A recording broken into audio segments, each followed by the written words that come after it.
You want to lick the placenta now, Jeremy? Yep, that's how we're going to start this stream. Can someone explain to me what happened last time? No. You married a Wookiee and had 25 kids, and then you ate some. Actually, your wife ate some. And then Remy is the best character. Oh my goodness, that was a terrible accent. I'm sorry, guys. I mean, you nailed it. You did. I had shivers. I was drawing my 6 guns. Are we best friends? All right. I think we have everyone. I haven't heard Raccoon say anything yet, but I'm sure he's there. I thought I said something. All Did I right. say something? I can hear you. Yeah, you're there. Alright. I thought about just keeping on like I didn't hear you and listen to you panic about your microphone, but I was really hoping you were gonna, but then you disappointed me horribly. I was thinking about it. But the problem is he might, get it really broken and then we'd have trouble fixing it. All right, so what happened last time? That was the open question before I started trolling Ghost. The question of what happened last time is you guys went on a deep sea dive and you found some pretty cool stuff and you killed a new type of chitin, and then you decided it was time to head back to Zion Trey to help the Paladin defend the planet against the invasion. And it's a ground war and there's only limited space operations, so we are going to be picking up the action as you come out of hyperspace a week later over top of Zion Trey. But first, is there any pressing emergency things that people need to get taken care of? I heard the tail end of Maul using his 4 weeks to update one of his skills. Does anyone else need to take care of that before we get started? Yeah, let me just roll that real quick. Let's see if I'm a diplomat now. Really? I mean, when you look at his stats, that's like his second strongest thing. No, it is my strongest thing. Really? Yeah. I did pass, so my turret goes up by 1. Sweet. That may come in handy very shortly. One of the modifications to the Safari ship Orkin is that it now has a missile launcher for, those of you who want to try to use it. There's another gunnery position. Alternately, the NPCs can use it if you don't feel comfortable doing it.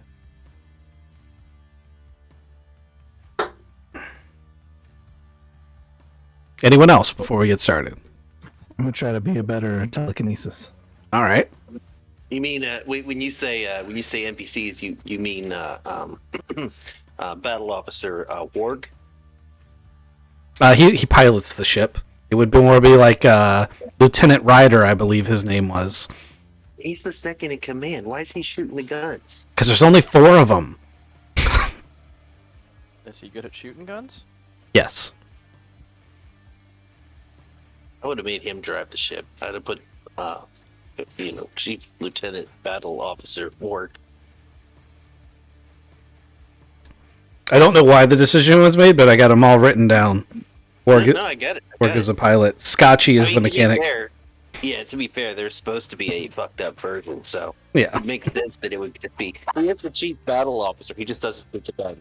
If he has to battle something, he's just going to drive this thing's face into something. That's how you win. You headbutt things. All right. Ask the mechanic. Yep. So you guys have been in hyperspace for a week. Jump space for a week. Drop out of jump space, and immediately, like directly in front of the ship, there are a group of allied fighters already engaged with a chitin-infested ship. This one doesn't look quite as improvised as the rest, almost like they're learning to, handle the spacecraft better. And you do know that they've been building their own non-organic spaceships at this point, so not an unusual thing to see. Your Orkin has stealth technology, so the first thing that's going to be said is Captain Picker's going to be like, alrighty, go ahead and engage the stealth systems, and everything's going to go blue, and, submarine style stuff. I'm getting huge feedback from somebody again. Who is it? There it goes. Okay. So he's, everything goes blue. The battle stations are alerted, and Captain Picker's going to turn to the Colonel and be like, "All right, Colonel Maul, do you want us to engage or just head to the planet?"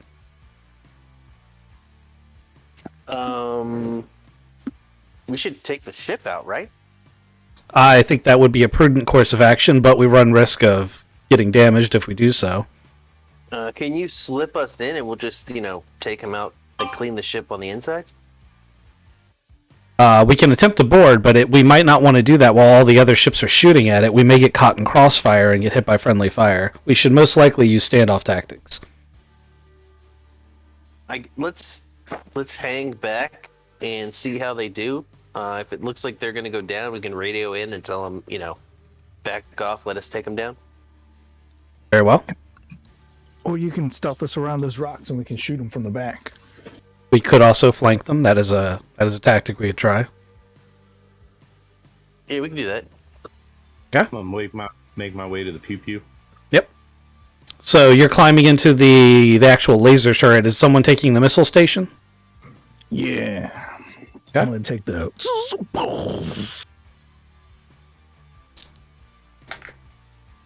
All right. Well, a 9 is pretty stealthy. So the Orkin comes around. As you guys come around, you see that a volley of missiles. Now, normally these landing craft are not equipped with heavy weaponry, but this one appears to be modified and has got a rather custom paint job. As a pop-up missile box comes up the top and unleashes 4, because that's how many it can fire at a time. Missiles towards this thing, as well as letting loose with some interesting looking weapons that are rapid fire from the front. They don't seem to be quite reaching the other ship, but it's got a lot going for it. The light fighters are pretty standard. Basically, the starfighters of this quality, these light ones, is an engine and a laser with a cockpit mounted on it. That's pretty much all it is. They're pretty simple, but that laser is a pulse laser and it's pretty powerful, and both of these things are opening up on it. There's several volleys going back and forth. Kizik, were you going to try to shoot, or are you going to wait and see what the rest of the group do? You're the only one that's really within range. I'm going to unload. No, I'm going to wait for the captain to give me the unload clear. If we're still stealthing, we're still stealthing. You are definitely still in stealth mode. They've rigged the lights, so it's blue light for stealth, red light for red alert, obviously white light for everything's normal. So you have a visual indicator as well as a klaxon to tell you when you are and aren't. Okay, let me roll the baddies. They roll pretty good. Alright, that's a 9 and a 9. So, the bad guy ship comes around and it tentacles out and latches onto one of these fighters and just rips it in half. And one of the fighters is down, and we'll roll for the good guys again.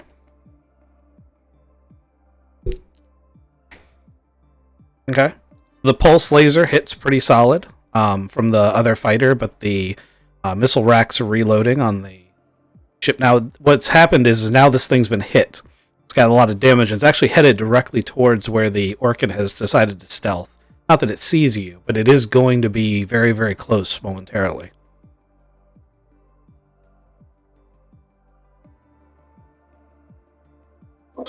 Those are... we're still stealth anyway. You are still stealth. Captain, permission to fire. Captain looks at the colonel, and he's like, Colonel, what do you want to do? Light him up. Okay. I'm gonna light him up. Okay, go ahead and make your rolls. Got an 8. How many missiles were you firing? You can fire up to 12 in a salvo. I'm gonna if 12 is it? I'm gonna shoot 6. Fire all weapons. I shoot 12. I rolled a 12. You rolled a 12. Okay. 10 plus 2. Oh, damn, I thought that meant you critical. No, I would have said box cars. Okay. So, go ahead and roll your damage for the laser cannons. Kizik, do you know how to do damage for missiles? what kind of missiles do we have? Your standard missiles do 4d damage per missile. But there's a calculation for them hitting. I'll go ahead and roll it behind the scenes to say how many of them hit. It's going to take a minute for them to get over there, though. How much damage do the lasers do? The laser does 1d6 because you lost one laser. It used to be 2d6. It is 1d6 now because the other laser is now a missile turret. 8 of your 12 missiles hit. You can go ahead and... there's a ton of dice over here if you just want to pick out... Is it 4 times that 8? Yep. 17 times 8.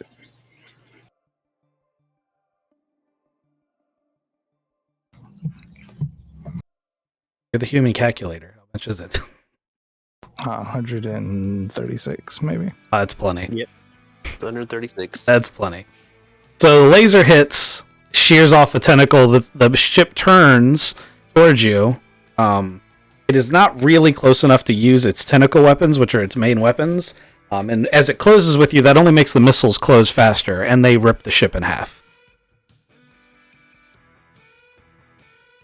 At that point, of course, you're out of stealth, and what's left of the fighter group swing around, and you hear over the comm, "This is the patrol boat Wildcat to the unknown safari ship. Please identify yourself."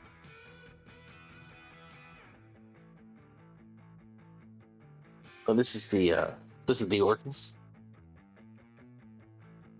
Orkin, I don't have you on my pattern for this area. What's your destination? You are aware that this is a contested area with the Chitin. Clearly. We're heading to the planet. Saw you guys in trouble. Decided to help. Acknowledge, stand by. And there's a brief little bit of silence. And then, I don't know if you all have, like, conversations amongst yourselves, or if you just wait, but a few minutes later, the Wildcat would chime back in and be like, Orkin, you've actually been approved to land at one of the forward operating bases. You'll be landing at the Grifton's Cavalry forward operating base. And 4. And with that, they turn around. They're like, if you'd like an escort in, that's where we're going. And we start zipping off. Make it so. Alright, so before you guys make planetfall, is there anything else you want to do on the ship?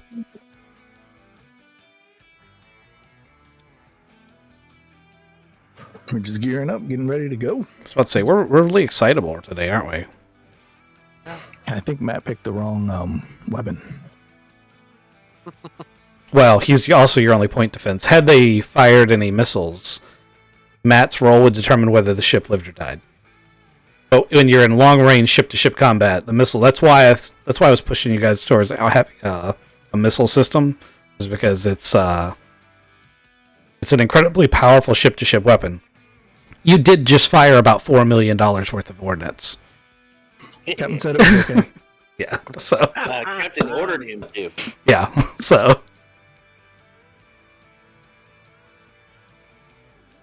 Can't spend it if we're dead. That's a true story. I approve. Go big, go home. Go big and go home. There you go. This is our home world. Actually, I was more comfortable up in space. Let me go land on one of those asteroids. You do you. I am considering a Belter campaign at some point. That would be really cool. Alright.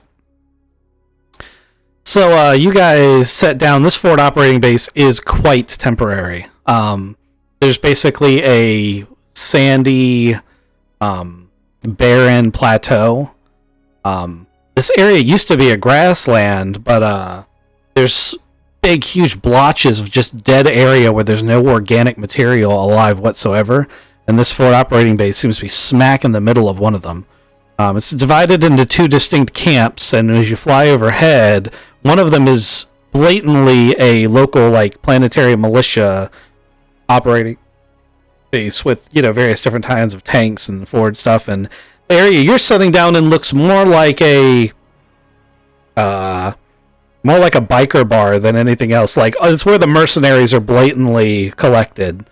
And the fighter and the patrol boat that you're with, they end up landing on an adjacent pad. And you do recognize several members of Grifton's Cavalry, which is a unit you guys have a pretty good relationship with. So, I'll leave it to you guys to tell me what you want to do. I think we're gonna head to the command center, Ultimate's bar. Okay. You are welcome to walk into Jimmy K's bar. Clearly, that's where the real things happen. Right? Is that a helicopter? There's a helicopter. Yeah. Grifton's Cavalry is an air cavalry unit.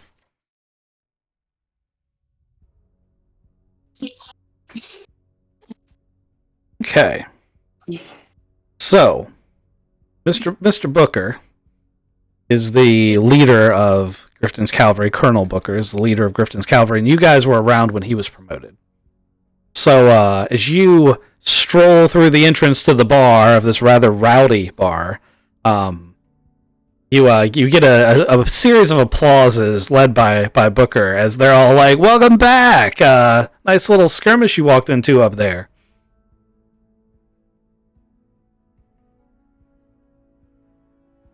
So, how's everyone doing?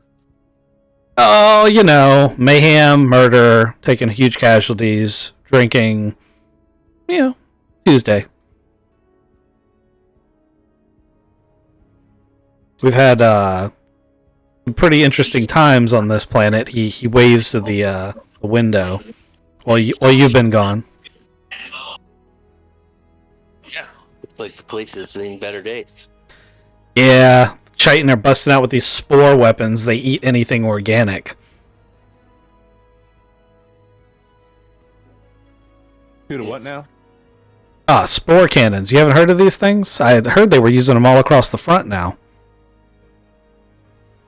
It's I've seen them. it's pretty nasty stuff. It fires a lot like an artillery shell, but instead of napalm or explosives, it lets out these spores. They'll eat right through your power armor suit. So and he knocks on Maul's power armor. He's like, "Don't think that's going to save you."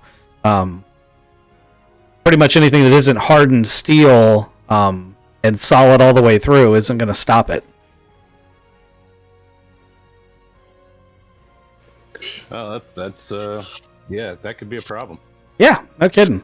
We've been flying mostly missions to take out the artillery units. That's been our primary thing here, but we're out of all the really good stuff. We got no plasma missiles left or anything really long range. We've been having to get in real close with the guns, which means they can shoot back.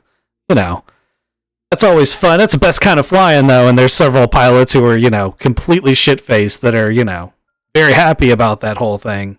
A little bit too happy about the idea of flying in close with guns. I'm gonna take a drink with them.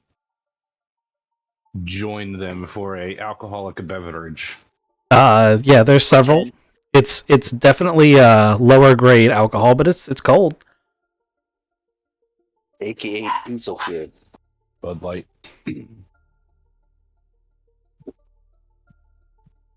All right, so these pilots, if I can get them talking, I want them talking about recent missions that they've been on. How close out have they been flying? From this location? Yeah. Well, they moved this location here about 2 weeks ago because the front lines are real close, and they're trying to keep the supply lines as short as possible. So as the militia advances, the forward operating base is moved to keep up with the front line. The problem is that the Chitin aren't really trying to hold territory, so they have no problem just falling back. And sometimes advancing in the middle of the night and murdering people in their tents as they start, get a little mopey about that. Also, the Chitin have learned how to use body armor, which is kind of a bummer.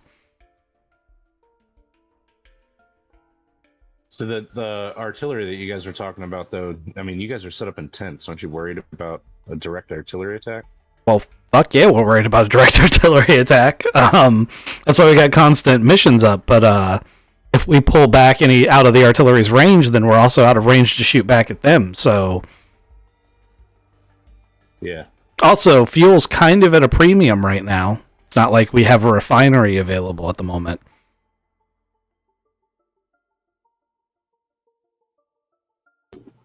You guys seen the Plan here. paladin?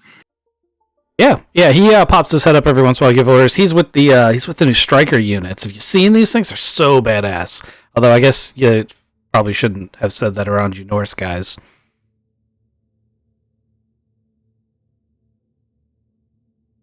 Striker units? And now he looks nervous. I'm going to assume A, Maul is in his power armor. B, Maul is blatantly one of the Norsemen from the unit that you hail from. Like, you would have had markings on your armor that would say, like, what you are culturally. But assuming those two things are true, he looks very nervous to answer that question. He's like, yeah, the replacements for the Norse power armor, they're these little it's really badass. It's not quite power armor. It's like super advanced sci-fi battle armor, but it's not big and bulky like yours is. They have like superhuman strength, and they're super fast, and the rumor is there's only 12 of them, but they're like kicking the Chitin's ass. Paladin's been traveling with them in some sort of makeshift mobile command center. He pops up, issues some orders, sends them on a mission, and then disappears again before the Chitin can gun him down, because they're really trying to kill him. That's some good news. Why hasn't the Paladin told us that? Guy just shrugged his shoulder. I don't know. I mean, they're really cool. So in an attempt to kind of like get you guys, he'd like flip through the channels until he'd find some like reporter combat footage, and metagame. They're Spartans. They're Spartans from Halo, and they are equally effective against the Chitin as Spartans would be against the Covenant. And that is given the locals kind of a superhero thing, but the subtitle scrolling across the bottom screen is that basically the military has decided to move forward with these units instead of the power armor units, the Norse power armor that you guys had been using traditionally. So they're phasing out both the soldiers that drive them and the armor. Gotcha. All right. Well, good information. When's the next time these pilots are leaving? Do they have another active mission coming up? Yeah, they're doing some Wild Weasel missions shortly. That's why they got drunk. I mean, when I say shortly, I mean like within a day or two, not like 10 minutes from now. As you guys are having this conversation, a regular militia soldier is going to enter the bar. He looks out of place, and he's looking around for someone, and he stops as he sees the members of Raid, and he starts making his way towards them.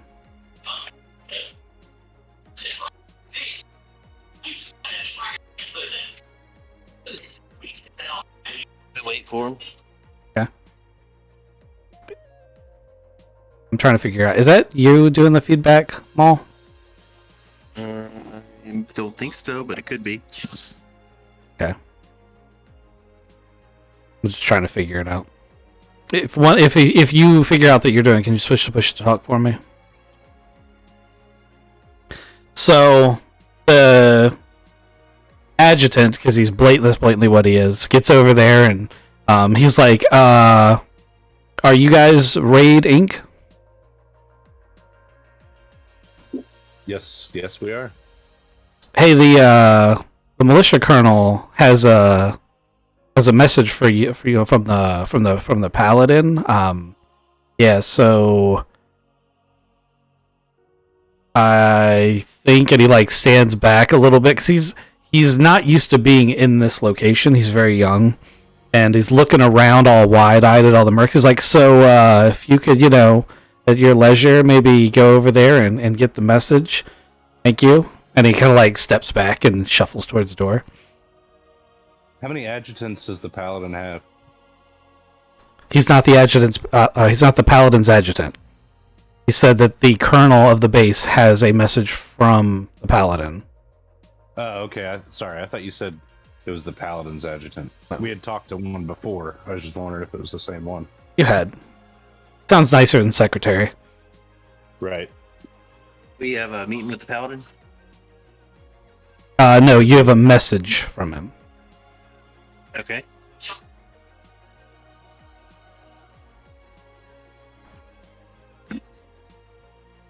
What's the message? They want you to. They want you to walk over to the. They want you to leave the bar in the Merc area and come over to the actual base to come get it. That's what he basically said. There's a message over at the command center for you. All right. I'm gonna get one to go Okay.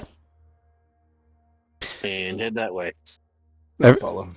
Okay. I'm assuming everyone's falling in. Yep. Okay. So as you guys walk across this, it's loose dirt. It's actually quite odd. It was blatantly used to be grassland. If you look closely, you can see like dead grass mixed in with the dirt. It looks almost like it's been all scorched by chemicals and stuff. You know how grass turns that like brown color when it dies? Like someone's went crazy with all the Roundup on this whole area.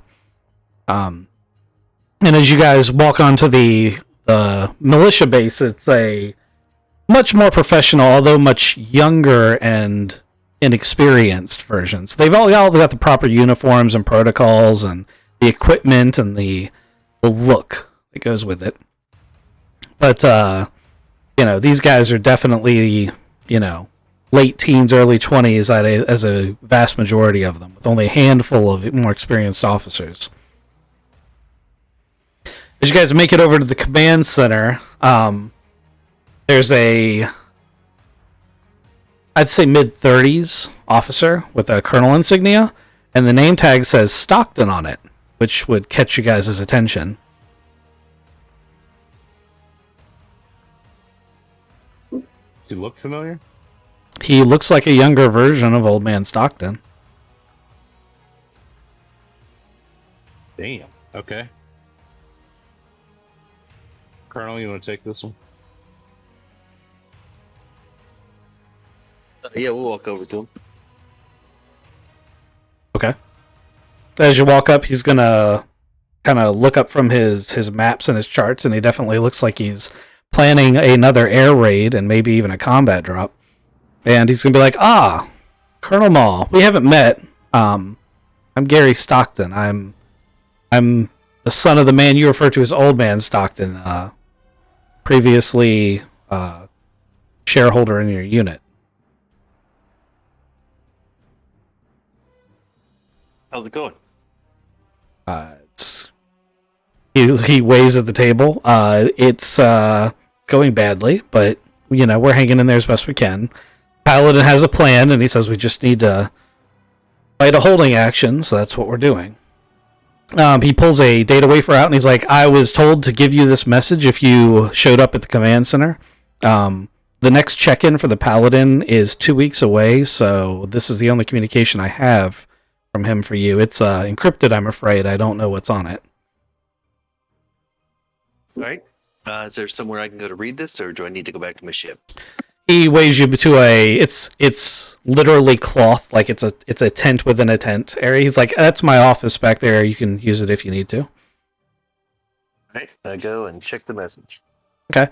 It's a text message, and it basically says, Colonel, I hope you've made it intact, and if you haven't, you're receiving this message, and I have a mission specifically for your unit, although it's not actually for your skills specifically so much as one of your team members. When we rallied all the citizens to fight to defend Zion Trey, the city of Rooker was supposed to join the defense. Unfortunately, after most of the civilians were removed, the different factions in the city have begun fighting amongst themselves and aren't really contributing to the fight. While they're not actively impeding us, the loss of manpower is causing us to lose some fights we would have otherwise won.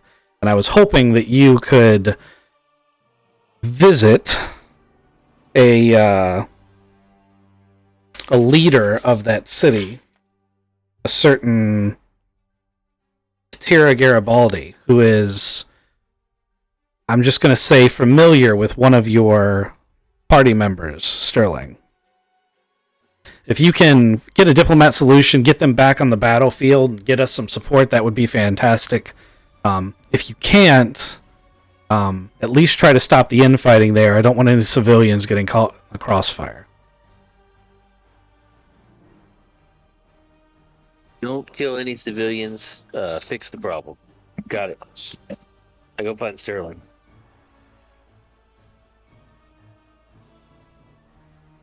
Sterling, where were you at during this?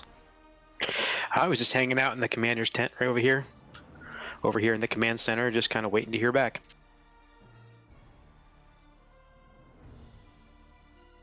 So what'd you find out? Let's go to the real command center. We'll go back to the bar. Okay, sounds good. Grab a table, some drinks, and then I'll let you know what our mission is.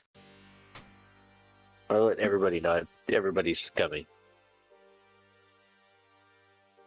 Sterling, does the name Tara Garibaldi ring a bell to you? Katira. Tara. Uh, Tara? like Avatar. Katira. Tara. Katara. There we go. I spelled it wrong. Same difference. Same difference.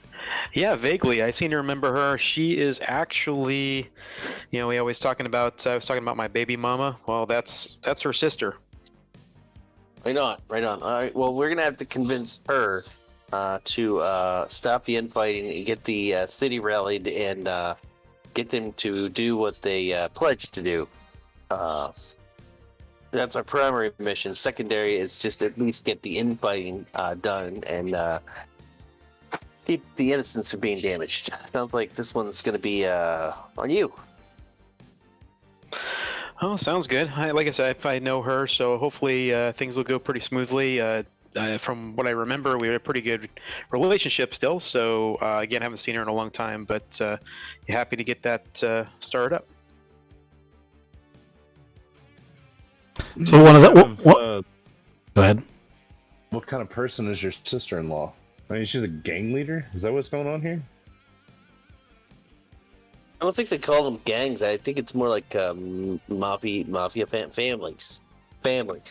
Yeah, she's like a mob head is what it is. So she's kind of worked her way up, I gather, where she's actually in charge of one of the families now, which is kind of nice, actually. That may have blown a lot of heat off of me as far as that particular family is concerned.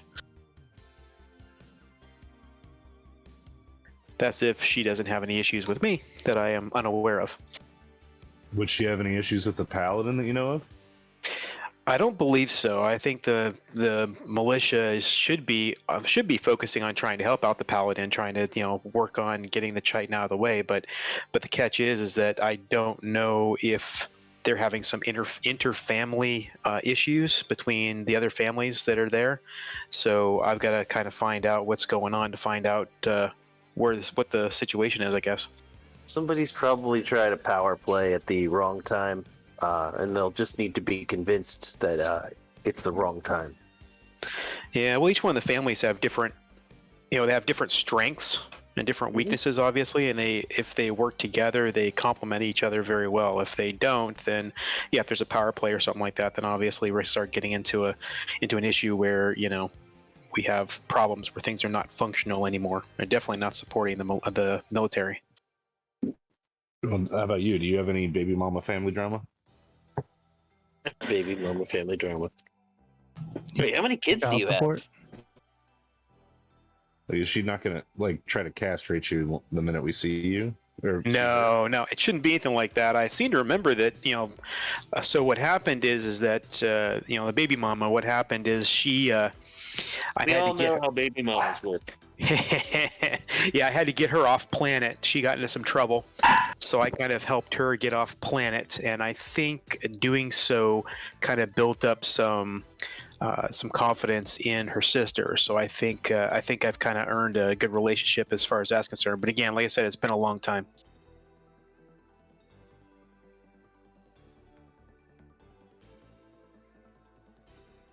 Do you have her phone number? Yeah, I could go ahead and give her a call here. Obviously, being in the middle of a war, the planetary cell phone network is down. So it's not going to be quite that easy. Oh, it's gonna be Morse code. I'm just kidding. It's not Morse code. Stupid Sprint T-Mobile network.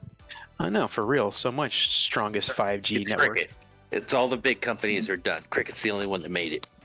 No, Cricket is the Chitin-owned one. Right? You don't need encryption. Just send us your secret data. Yeah, Ryan Reynolds is actually a Chitin. It makes so much sense. No, So he's just a repertoire. It sounds like we might need to borrow ourselves some type of transport and head over to meet up with her then. Yeah, I'm all for trying to figure this stuff out. I don't know if we need a transport. We've got a ship and everything, but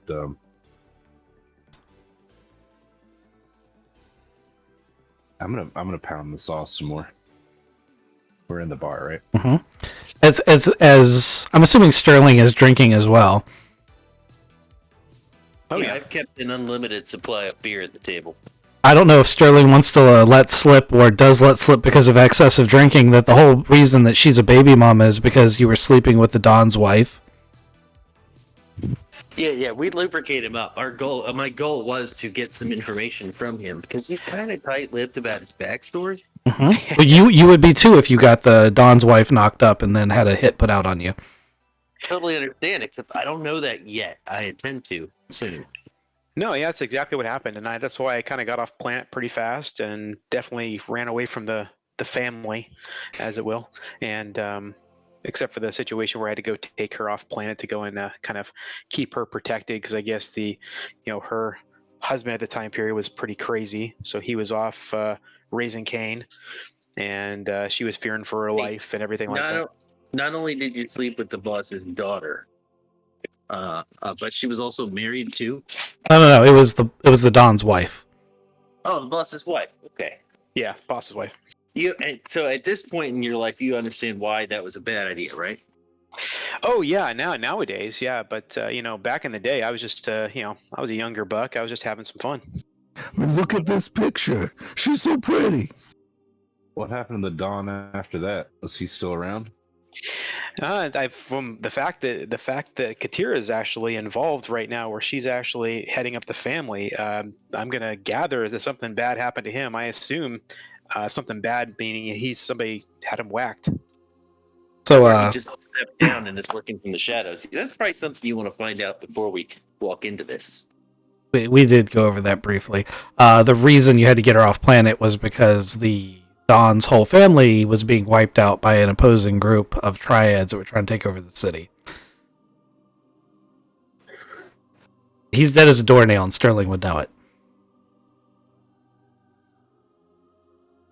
Are those other triads still on planet? Are they going to be part of the gang system we have to talk to here? That is highly probable. I would say yes, but I think our first course of action is actually to meet up with her and to actually make contact and find out what's going on with the families and why they're not working together with the military. All right. Yeah. It sounds like this is a mission we should all do drunk. I'm way ahead of you, Colonel. Not that far ahead of you, John. I had 2 to go, remember? Hey, do they sell coolers here? We got to get a cooler or something, with some ice. I have a cooler built into the side of my power armor. Ah, there you go. One of those ejector things where you go, beer me, and it just shoots it. Most people keep a gun in there. Me, I got a cool bottle of Jack. So do you still are you drinking the recycled urine in there like like Iron Man? Actually, no. I got I'm working on getting a mod worked out that actually turns the urine back into whiskey. There you go, man. That's some mod right there. Tangy. It does not sound appealing. I don't know. I feel like what you guys are drinking, you look at the bottle real carefully and go, who would notice? It's actually how they make it already. So All right, so is this Katara chick? She live out in the sticks somewhere? Is she in the city? Or where are we going to go meet with her? And how do you figure we're gonna get a hold of her without working cell phones? So we're gonna have to actually probably head into the city because there's an old stomping ground area that the family usually stayed at back in the day. So we're gonna have to head back there. Actually head over that direction is what we're gonna need to do. I have a couple friends that I can probably talk to that might give me that connection back to her since our cell phone network is down. Darn cricket. Okay. All right. Does she like live music by any chance? There used to be an amazing band that played there. What was his name? Trevor? What was your other character's name? Trent. Trent Shear. Yeah. Amazing rock star. Everybody loved him. Yeah, he didn't last very long. He's still around. That's your backup he's still character. out there somewhere. He might be there when you get there. You don't know. Oh my god! Then I'd have a brother-to-brother meeting with John and Trent. What the fuck are you doing here? I play music here, man. It's fucking awesome. This is why I don't hang out with you. Well, hey, if he's still there, that's a pretty good opportunity to hang out with him. So, with fuel at a premium, you're probably not going to want to take the Starship. Not to mention anti-aircraft fire and, all those bad things. However, you do have an air raft and a AFV APC. So you have options. It's do you want to drive or fly is really the question. Road trip. Yeah, drink and drive if you're not driving. Yeah, let's drive. Yeah, there you go. Who's driving and what we taking? Obviously, Sammy's driving. Sammy always drives. Yeah, what am I driving? APC. Designated driver. I wanted to drive one of those walkers. We're not quite there yet, although you guys certainly wouldn't notice those. Those are a brand new technology that I doubt any of you would have ever actually seen in person before. There's a lot of that going around. Yeah. Timeline's advancing rather quickly. Nothing advances mankind's technology more than war. I was going to say that. Gotta one up the opposition. And when you guys said, "Hey, Sammy's driving," you looked over and he was in the corner talking to a guy saying, No, I've got a lizard who sleeps right next to me and it can turn invisible. Oh, you guys are ready to drive now. Yeah, Sammy, let's go. You okay? Yeah, power through. So I'm going to make sure the padding in my power armor is well secured. I got an 8. All right. Let me go ahead and switch to the city map.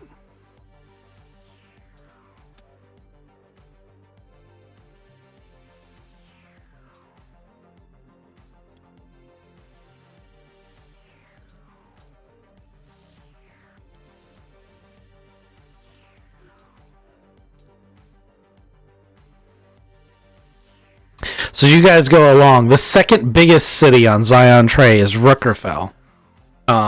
It is basically Night City from Cyberpunk, for those of you who have played it. It's run exclusively by the criminal underworld. The local officials are all hired from various family members, and it's law enforcement is the gangs. That's how it's worked out here. It's gotten to the point where your local mafia family are the authorities. And this is before even the invasion. This is a thing that just kind of naturally happened. And it's as dystopian as it sounds, it actually works rather well until the gangs start going to war with each other. Which, as you drive through the streets, obviously most of the city's been evacuated during the Great Exodus that you guys helped evacuate the planet, but there's still a good number of gang members on the street and cars going back and forth, and it's a lot more people than you thought were going to be here. Towering over the center block of the city is a huge casino. Spotlights. It still has power. There's guards. There's all sorts of things. There's a helipad up top. And it is Sterling would know, the stomping ground of the families of the original mafia groups that ran the city.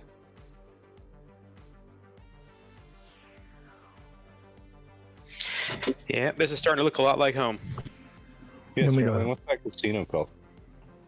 The Escapade. Escapade. Are we doing street parking or going straight to the parking lot? Where are we going? I think the valet would park the APC, wouldn't it? It shouldn't be out of place in gangland. Here's your APC. No, we should park in the parking garage, maybe pretty close to the front door.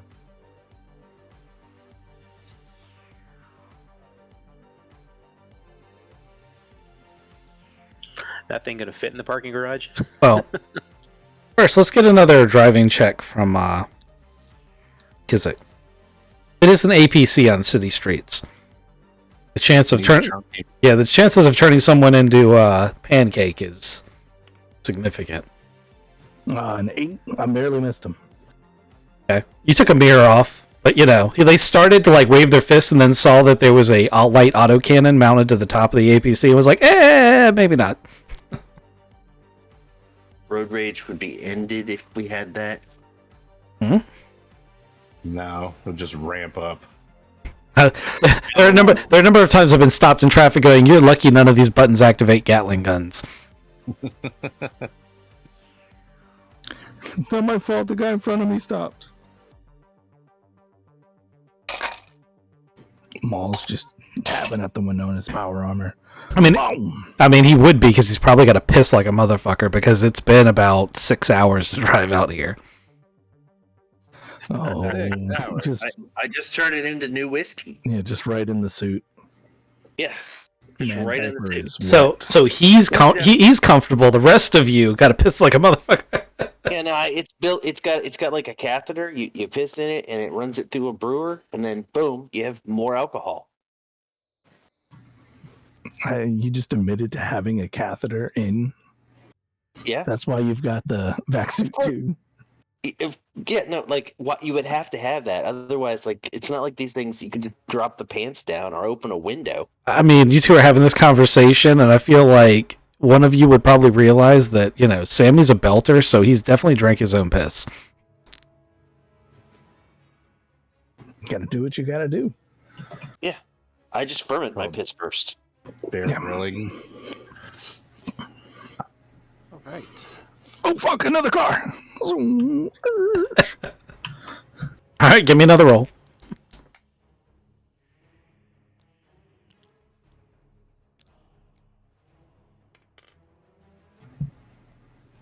Seven. Hit it. Okay.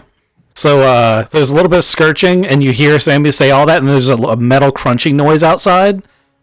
And then the APC just keeps going. And I'm assuming Sammy says something like, "Nothing to see here." Speed bump. Not even going to leave insurance information. I think it was moving. I mean, moving speed bump. We're going to this giant building.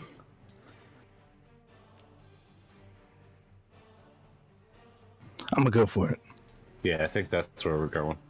Yeah, going straight for the casino, right? It's called the Escapade. Do they have like a valet parking? They do. Do you want to pull the APC up into the valet parking spot? I was told that's a good idea. I'm still buzzing. No, 6 hours in, I'm probably not still buzzing. I say we just double park on the street. What are they going to do? Tow an APC? Might. The mafia guy just comes out of the corner with a grenade or a rocket mounted grenade. Boo, just flip it. Keep on going. So I pull through the valet, get talked out of it, and drive on. okay. I'm about to say that rather than get talked out of it, you notice that there's giant plasma turrets that as soon as the APC looks like it's heading towards the building, all pop out. and they seem to be prepared for an APC of unfriendly intentions to pull up there. And you might want to make sure they know you have friendly intentions before you try something like that. We can't call anybody. The network's down. Sterling, do you know a safe area we can park this thing? Is there a maintenance parking? Well, there's a parking garage, just street parking. Also, one of you could probably get out and explain why you're there, and that like they're not unreasonable people, but also it's sci-fi gangland. They are totally prepared for an APC to try to barrel through the front of the building. Yeah, just go ahead and pull up on the side over there and just let me get out. I'll go talk to the guys, let them know who we are. That way they don't try and shoot us or anything or try to go after us. Good call. All right. Sterling, you're going to need to roll me a social check, but you can take a +4 because this is your hometown and you know these people. And you're somewhat expected. I rolled an 11. 14. Holy shit. All right. That's good. Okay, so you roll up and give me a random person's name. Nope, put you on the spot. You can't do it, can you? Sorry, I gotta turn my mic on. I'm sorry about that. So we walk up and I can see it's gonna be Ice Pick Willie by the door. I love it. I gotta write that down. Ice Pick Willie is like, oh my god! Sterling, is that you? Holy shit, man! I didn't even think you were still alive! Oh yeah, just been off planet for a while, kind of keeping low and stuff like that. What's been going on around here? I mean, beside the alien invasion, like flattening half the planet. Yeah, it's been fucking crazy around here. I'm a made man now. I'm working for, have you spoken to Katara since you're here? I have not. That's actually one reason why I'm kind of heading over here. The stupid cricket network is down around here, so I have to kind of come over and do my legs and stuff like that to start walking and talking that way. So yeah, I'm kind of looking to set up a meeting with her or get a chance to talk to her and find out just kind of how things are going and what's happening with the militia and how things are working. Oh, well, hey, speaking of that phone thing, let me see your phone for a second. Sure, here you go.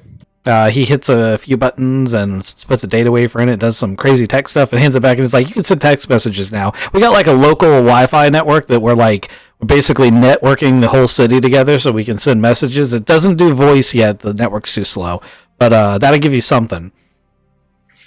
Gee, thanks, man. That's awesome. Yeah. Thank you very much. Doesn't work outside of the city, but yeah, I'll send Paige here up, and he'll let her know that you're here. She's probably gonna want to talk to you pretty quickly. That big ass APC yours, you're rolling with a hell of a crew, aren't you? Oh yeah, we went around. We got involved in a bunch of stuff, and yeah, this is kind of like our rides. So, is there a place we could just park this thing so I let my crew come in with me? Yeah. Just pull it around to the parking garage on the back. I'll let them know that you're coming. All right, I'll go over and let them know to pull around back then, and expect some people to come out and help them. Hey guys, just to let you know, I talked to him. Bumped into a friend of mine, Ice Pick Willie. He's told me to have you guys pull around back, and he's gonna let us all in that way. Excellent. I motion for the my driver to pull around back. Got a 9. Happens pretty well. Yep, you don't run over anybody. Else. There's a guy with his hand that I'm coming real fast at, but it happens right before we stop. All right. So, Sterling, you're going to wait for the rest of the party, I'm assuming? Absolutely, yeah. So, you're taken to a executive elevator. You remember from your time romancing the Don's wife that this leads up to the very personal quarters of the mafia family in charge of the escapade.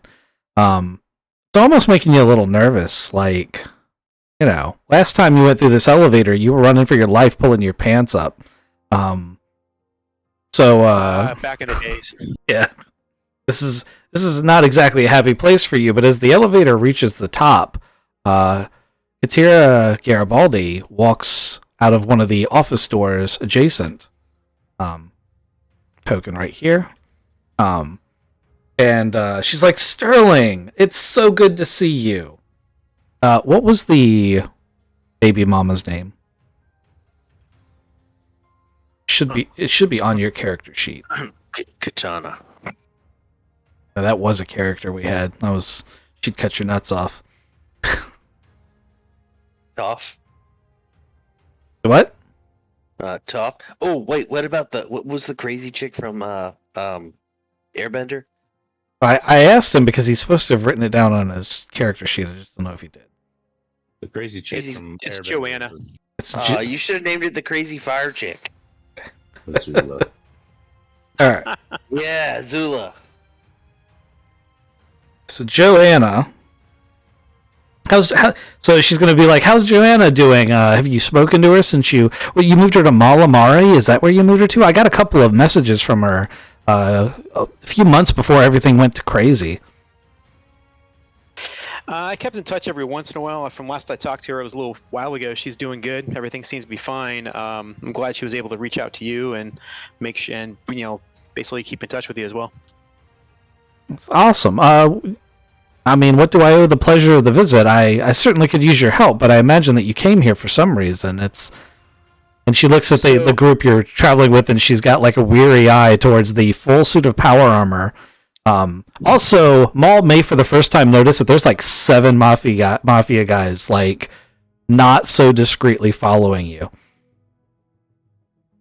Oh yeah, we came in. We actually were doing some work for the Paladin, and we got a message off planet, or not actually off planet, but a different city over here, letting us know that to see if we can do some working with the different families, to see if we can find out what's going on and how the organization is happening with working with the military. Well, that's interesting because the favor that I was going to ask you is sort of aligned with that. I mean, as you're aware, the various different families that, live here, everyone wants to be in charge. Everyone wants to be the boss. And there are certain individuals here who have seen this alien invasion not as a pivotal moment to fight for humanity and save all of us, but rather an opportunity to get ahead. Unfortunately, I don't know which one's which. Everyone in this room behind me, and she points to the door she walked out of, claims that they're innocent and it's the others that are starting the fighting. But we've definitely had, like, every time one of our groups decides that they're going to go help the mafia as soon as they leave to go do so, or start to leave to go do so, their territories get attacked or sabotaged or something blows up. And add to that the triads, which I would love to blame them for all of the discourse that's happened between our families, but the Terrapins are not nearly as innocuous as their name implies. But they're also not responsible for all this sabotage. But there's something I could use your hand with as well. So is it like families going after families, or is it the triad going after the families, or what's going on specifically, I guess? Well, I suspect it might be yes to that question, that it's both. However, one of the things I haven't been able to figure out is who is doing the sabotaging and why. Actually, I assume that the why is they just want to solve enough discourse and make my position look weak enough that they can take over, but there's a number of people who it could be that's causing this problem. Gotcha. So who do you think that is? I don't know. That's what I just said. Oh. I thought you said you knew. She's narrowed it down to the people in this room. Yeah, pretty much. Well, I mean, they've been the triads, but yeah. Yeah, definitely go in there and let's talk to them all and find out what's going on and see if we can't come to some type of arrangement that actually benefits all of us. Obviously, all of us are into power, control, money, and let's see if we can make sure we find something that benefits all of us and still gets the chitin out of the way as well. So, she looks warily at your very combat-laden team, and she's like, it would be advantageous for us not to put them on the defensive with our show of force. If you would like to come in here and speak to them, I would be happy to have you do so. I want you to, but I don't think you should come in carrying a Gauss rifle and wearing power armor. If we can avoid that, if you guys are in need of a room to refit yourselves, I can make one available. Yeah, that'd be great. I understand. Yeah, they kind of looking a little out of place and a little out of sorts. I get it. So yeah, if you can hook them up with some type of room in the meantime, I'd be happy to follow you into a meeting room where we can have a discussion. I can just stay out here. Or they could just stay out there and entertain the other mobsters. This may take quite some time. Are you sure you want to do that? I mean, I'm just a trigger man anyway. I'll be a bodyguard, I guess, outside the hallway. I think the colonel should go in there. You're gonna I want to mean, hear. we could just wait outside, let him deal with it, and if we hear things going south, he can signal us. Colonel, I don't think you want him making decisions without you. I mean, this is family stuff.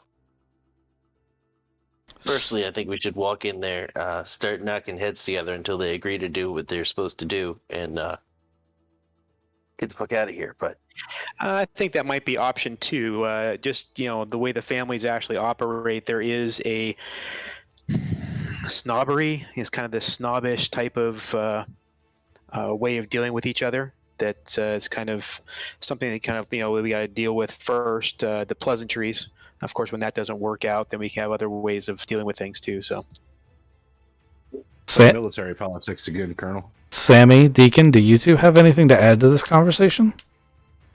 I was gonna remind the captain that he was so excited about being a diplomat, but then he reminded me that his diplomacy is smashing heads together and telling them to get over it. and not a good way of being diplomat. Not a good diplomacy measure. Not with the families. I 100% would like to be in the same rooms, though. I'll stare at some people. Well, you're not exactly full armed up, are you? You're not wearing body armor and all kinds of stuff, are you? Oh no, I've just got just my regular jumpsuit. I mean, they would make attire available for any of you that wanted to go in. That shouldn't be a limiting factor. Oh man, they're gonna give me a suit? They'll let you borrow a suit, yes. Nice. Can I get a nickname too? How about the guy who could read people's minds? No, that's a little bit too on point. It's just Professor X. Yeah. There you go. How about you? How about you, Deacon? We can call you Joey Brains. Sammy, have you tried shaving your head to see if that increases reception? No, I would hate to lose my hair. That's my identity. Yeah, but what if it improved your skills? Like, look, if wearing tinfoil on our heads makes it so that we are able to block that stuff out, then it seems like if you just shaved your head, you'd just be better able to use it. It might turn out that his hair is acting like an antenna, though, and is necessary for his.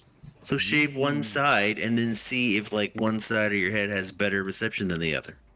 I think you should do a crazy handlebar mustache. Really, Sammy? I think that might help. Like those dowsing rods. You know what I'm saying? I can stroke it for extra power. Well, maybe you can use your mind to move it too. Ooh, yeah. Wiggling, moving hair all by itself. Just constantly in a perfect wind. All right. Well, I mean, if we're putting our stuff down and going into this room, I'll come with you guys. But I'd feel more comfortable, guarding your backs. Is there any reason to have a driver situated here as a getaway, knowing how aggressive and potentially abrasive we can be as a crew? I thought you were going to go with the mob, but yeah, you're right about us. I'm good with somebody hanging out in the ride just for time being, just to, just in case. Yeah. Chewing on some bubble gum, smoking some cigarettes, whatever you got to do. Now, granted, I am excited to see first the Colonel wearing something other than power armor, and also Sammy getting all dressed up in a suit. But yeah, I'm good either way. I'm happy to be a fly on the wall at different spots. I'm also happy to stand by and be the getaway driver. I mean, we got to take a a single elevator down 150 floors.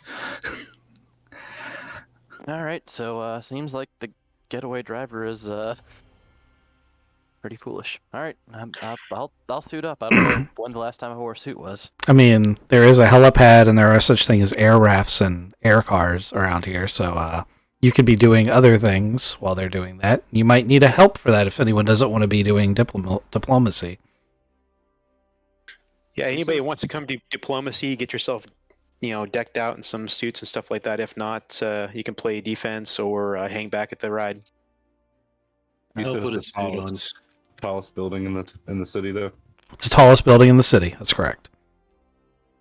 Can't get a sniper vantage point to look in there. Sure, you can. Not from another building. What about Yeah. the Cricket cell phone tower? That's or a flying car, because that's a thing, because it's sci-fi. If anybody's really trying to search through the area and try to find some flying cars, maybe. So, Deacon wants to find a flying car. John Shear wants to shoot somebody from a high vantage point. Sammy's getting in a suit. Maul is looking intimidating. Oh, you're getting in the suit? All right. Okay, so we got two teams. Team 1 is Sterling, Sammy, and Maul going into the meeting. Team 2 is Deacon and John Shear looking for a ride and a vantage point. Is that right? Sounds right. Okay. So, Katira gets you all sorted out suit-wise and lets you into this conference. As you walk in, there's this table, there's cigar smoke, there's whiskey, there's a bunch of people, as Sterling put it earlier, looking quite snobby. There's some gentlemen in suits standing in the corner who are obviously guards. They are packing, most likely, either revolvers or laser pistols, which would make Maul and company snicker a little bit. But at the same time, you'd also make them probably realize that they're not in their power armor at the moment. The groups at the table are a mix of eccentric characters at best. All of them look like they could be a superhero villain. And that's seems like normal status quo as Katira walks herself to the head of the table and says, "I apologize, ladies and gentlemen. I was meeting an old friend, and I think some of you might recognize him." Hey, hello everyone. It's been a while. Hope everyone's doing well. So immediately you get a mix of reactions. Most of the people are just surprised, like, "Oh, I didn't, know you were still alive." But send Rooker over here, who you know to be the heir to the financial empire that created the city and is very self-important. Also the brother of the guy whose wife you slept with. Is like, "You!" And he starts to say something and everyone's like, "I don't sit." But he's like just glaring daggers at you. He's probably the kind of person that would try to kill you if you guys were alone in a room together. Hey, Sin. Good to see you again. I can see you're still holding a grudge. It's you're a dead man. I'll tell you what. That's all right. I get it. However, we got some bigger fish to fry here, so hopefully we'll be able to get a chance to work together, put aside our differences for the moment, and work together for a common good. And then after that, if you want to come after me, then that's fine. So Sly next to him is like, "I was like you, Sterling," and then like elbows and you gotta lighten up a little bit. It wasn't your wife, that we know of, and everyone starts laughing. Yeah, Sly, that sounds like you. So, what's the big meeting about there, Qatar?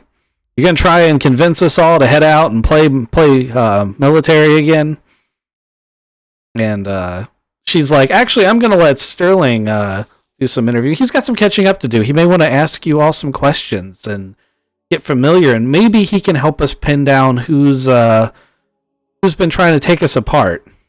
And there's a little bit of rumbling and finger pointing for a second, and then ultimately they all kind of stop. All right. Well, is everybody done pointing fingers at each other? They're blatantly not, but they're also waiting for you to say your piece. All right. I'm gonna say my piece now. So everybody needs to listen up. This is the way it is. This is the way it is. Here's the truth of the matter. What we got is some Chitons going on. The Chiton are not here to help us. They're here to hurt us. They're here to take away your money. They're here to take away your power and to take away your authority. Your family will go down if the Chiton does not. If the Chiton don't go down, then your family will go down. So how many of you are interested in sacrificing your families for a stupid quarrel?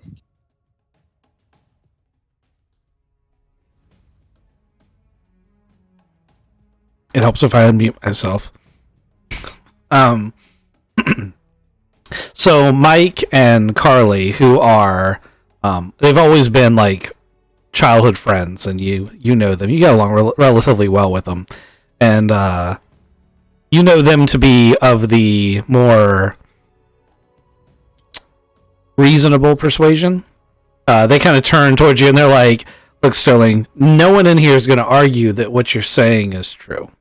But the problem is that anytime we do try to lend a hand with the Chiton, as soon as our soldiers are away from home, like, May's shop blew up last week. It's a freaking art store. I mean, who does that? We need our people at home right now to defend our holdings until we figure this out." It's a good speech, though. So I got a question. Who's actually in charge of their families? Are you really truly in charge?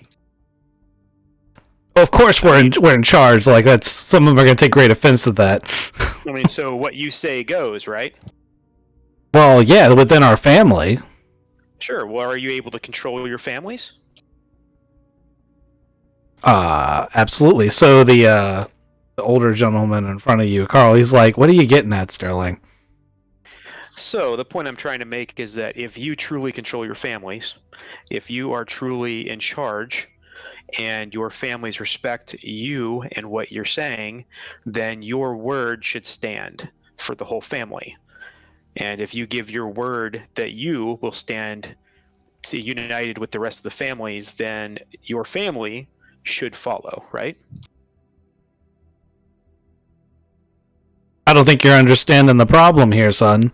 Carl turns, is like, our families are listening to us as individuals, but there's some rat bastard, and he actually looks really hard at Sin when he says that, at this table, who's been taking the opportunity anytime we try to help with the Chiton to come after our holdings. So every person here represents a different family in the city, as I'm sure you're aware, and we've always had a little bit of a tense relationship, and we're trying to figure out here, and he's once again looking at Sin like, who is responsible for killing our people whenever we try to leave? And Sin's like, "You keep looking at me like that, old man, and put your eyes out." And then they all just break out. There's all this cacophony of finger pointing and yelling, and you've completely lost control of the table. It's almost like they're about to start fighting. Should have brought my power armor. Now you gotta love the family. While he was giving his speech, I'm elbowing Maul, going like, "Which one of them looks the most suspicious to you?" I'm probably gonna strangle the old bastard over there. I think his name is Sin. Yeah, I think I'm going to either strangle him or throw him out that window. I haven't decided yet. Kind of like the idea of throwing him out the window, though. I was hoping you'd like actually use your social cues to tell me which one of them you think is lying the most. I think what I might have you do, I think what I'm going to do is signal to you guys just a little bit, just to kind of take a meander, or like, kind of walk around the room, just kind of watching everybody. But I'm gonna sit down next to Sin. Yeah, definitely not too interested in looking at Sin. So kind of, I can give you some kind of gesture to kind of keep an eye on Sin. I'm gonna go sit next to him. There you go. Okay. So since there's no seats available, as he stands up to like, Sin stands up to yell at Carl, I imagine Maul just pulls his chair out and sits in his chair. Yeah. Yeah, actually, I mean, there's got to be somebody sitting next to him, right? Nice. Well, yeah, but the person sitting next to him is Sly. So all the chairs are occupied at the table. Like they're all set up specifically for him, for the people at the table.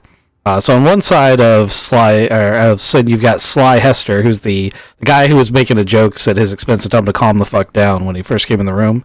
And on his other side, his left-hand side, is Katira Garibaldi, who actually looks very composed. All the rest of them are sitting there yelling at each other. She's just sitting there with her fingers steepled, looking at Sterling like, do you see what the fuck I'm dealing with?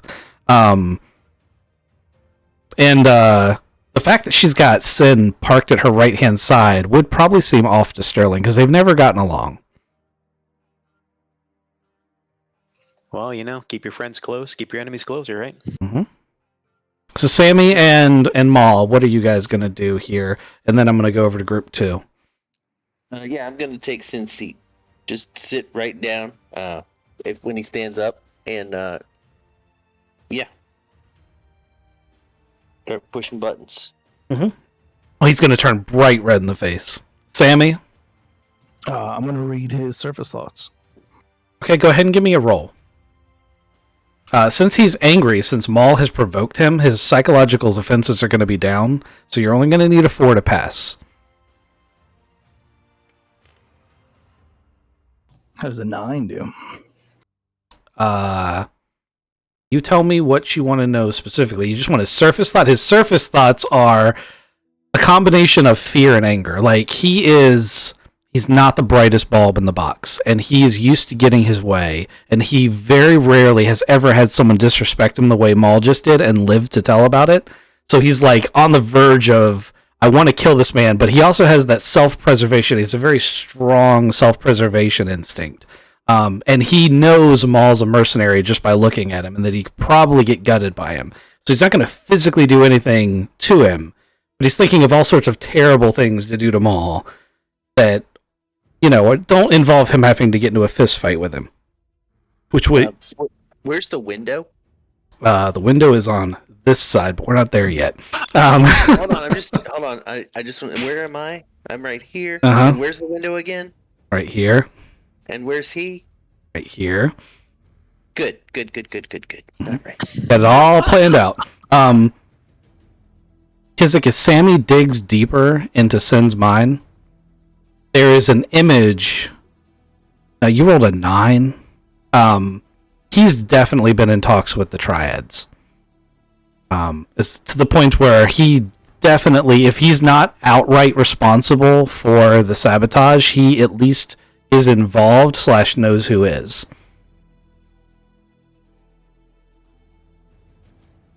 And we're going to go over to group 2. Before you guys get throwing people out windows. Deacon and John, you guys are taking the elevator back down to ground level, and there's all sorts of parking garages and stuff around here for both regular cars and air cars. I believe your plan was to find yourself an air raft. Yeah. Yes. I'm gonna try to get an air raft. Okay. How would you like to go about doing this? There's the legal way, the not so legal way, and then the gray areas. I was thinking the not so legal way, the typical movie type where you just pull out the thing of wires and then put 2 wires together and then it magically starts. We should try to find one here in the parking lot. Okay. Yeah. So you guys go to the top floor of the parking garage, because obviously if you have a flying car, that's where you would want to land it, right? So you go to the top floor. There's an array of them, ranging from the standard model like you have, that's just seats on a raft, to high-end luxury models, to, everything under the sun. What are you looking for? Let's definitely not try the luxury ones because those probably actually have some sort of anti-theft measurements in there. Let's go closer to the more basic ones. Yeah, I'm kind of more familiar with our box. Okay. So I would know how to run that thing, or hopefully jumpstart it. Well, you have the team mechanic with you, so you should be able to do something like that. Yeah, I think that I have some amount of capabilities with that. I'm looking for it in the book real quick. I used to have this page turned to it, but I can't remember. Ooh. In the right section. There we go. There it is. All right, an air raft. Open-topped vehicle supported by anti-gravity technology. Cargo carrying version TL8. That's what I'm looking for. Okay, so you want to hotwire this thing. This is going to be a mechanics check.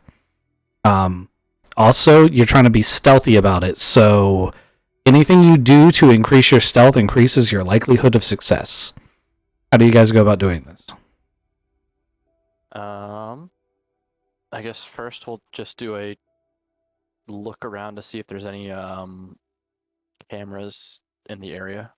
There's one camera above the stairwell. It does point out into the parking lot, like a fisheye view, but it doesn't look like it's very high quality. There's also normally an armed guard at each level, but place is pretty short-handed.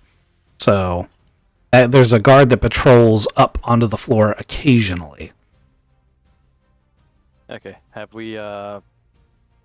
I guess since you gave us that, we know his sort of cadence, and we wait till he at least is not at us, and Okay. we also intentionally pick one of the less intense or less technology advanced versions, one of these that's in not a high area of visibility of this fisheye camera. Okay. How long do you want to take to hotwire it? Because the longer you take, the easier the check is. I will take a little bit of time. I'm not trying to do it super quickly, but In minutes? yeah, somewhere in the minutes, 10-ish minutes. 10 minutes. Okay. So that reduces the difficulty of the check to 4. But I'm going to also need a check from Ghost because that guard's going to walk past 5 times during that cycle. So Ghost, give me either a stealth or a recon check. Either one of them will do. Basically be like, he's coming. And then if you pass your check, then we'll give you the regular 4 for the mechanics check, and you guys should be able to hotwire yourself an air raft. I got a 10. Awesome. Take the effect and add that to the score. So everything above 8 goes on as a plus to Raccoon's score. Alright, as long as I don't roll snake eyes, I think I should get this. Alright, so that's 8. That's Snake Eyes. That's what I thought you were gonna say. I got... Yeah, I was like, that's how you jinx yourself. It's 8 on the dice, plus 1 mechanic. Is it intellect or education? It's education for this, Alright. and then your plus 2 from Ghost score. Alright, so yeah, it's 11 total. Okay, so you just zip, zoom, and within 10 minutes, you've got this thing. Not only is it running, but you've got the GPS disabled, you've got the remote call function working, all sorts of good shit. So it's good to go. I don't think I actually have an air raft token, though, do I? That's an oversight on my part. So we are going to use... We're going to use this guy. Obviously, it doesn't look anything like this. It's this square thing over here. But we're going to use this token for it. Okay. So that you guys have a token to designate roughly where it is if you have to. I'll Okay. go ahead and make you a token for it, too. I appreciate that, sir. So you guys get in your air raft. I'm assuming that you pull right up to that window so you can see inside with the sniper rifle for Mr. Shear. Okay. As you were zooming in, we flip back to the other party. You can see the Sin guy staring them all down on one side. Sammy is... Are you at that point in the room, or are you over on this side? I'm still at the beginning part. I assume I can go long range. Yeah, you can... Everywhere within the room, you're good. Casually leaning against a bookshelf. But you've got this. You see the view from this outside. Here, let me draw a line indicating where the windows are. So there's like here and a window here, and in between them is a doorway that leads out to the helipad. Well, so I sent a text to John that I need a window removed. And when I get that text, there will be a small flash of like a laser pointer up against the window, and then I'm gonna shoot the window out. Okay. I'm gonna look at Sammy and see if he's gonna give me any signals. I mean, I've already decided I'm pitching this guy out the window, but it would be good to know that it's justified. Jesus. Completely lost control of the room, Sterling. Are we back with Group 1? I didn't know we went back to Group 1 yet. We just got back to Group 1.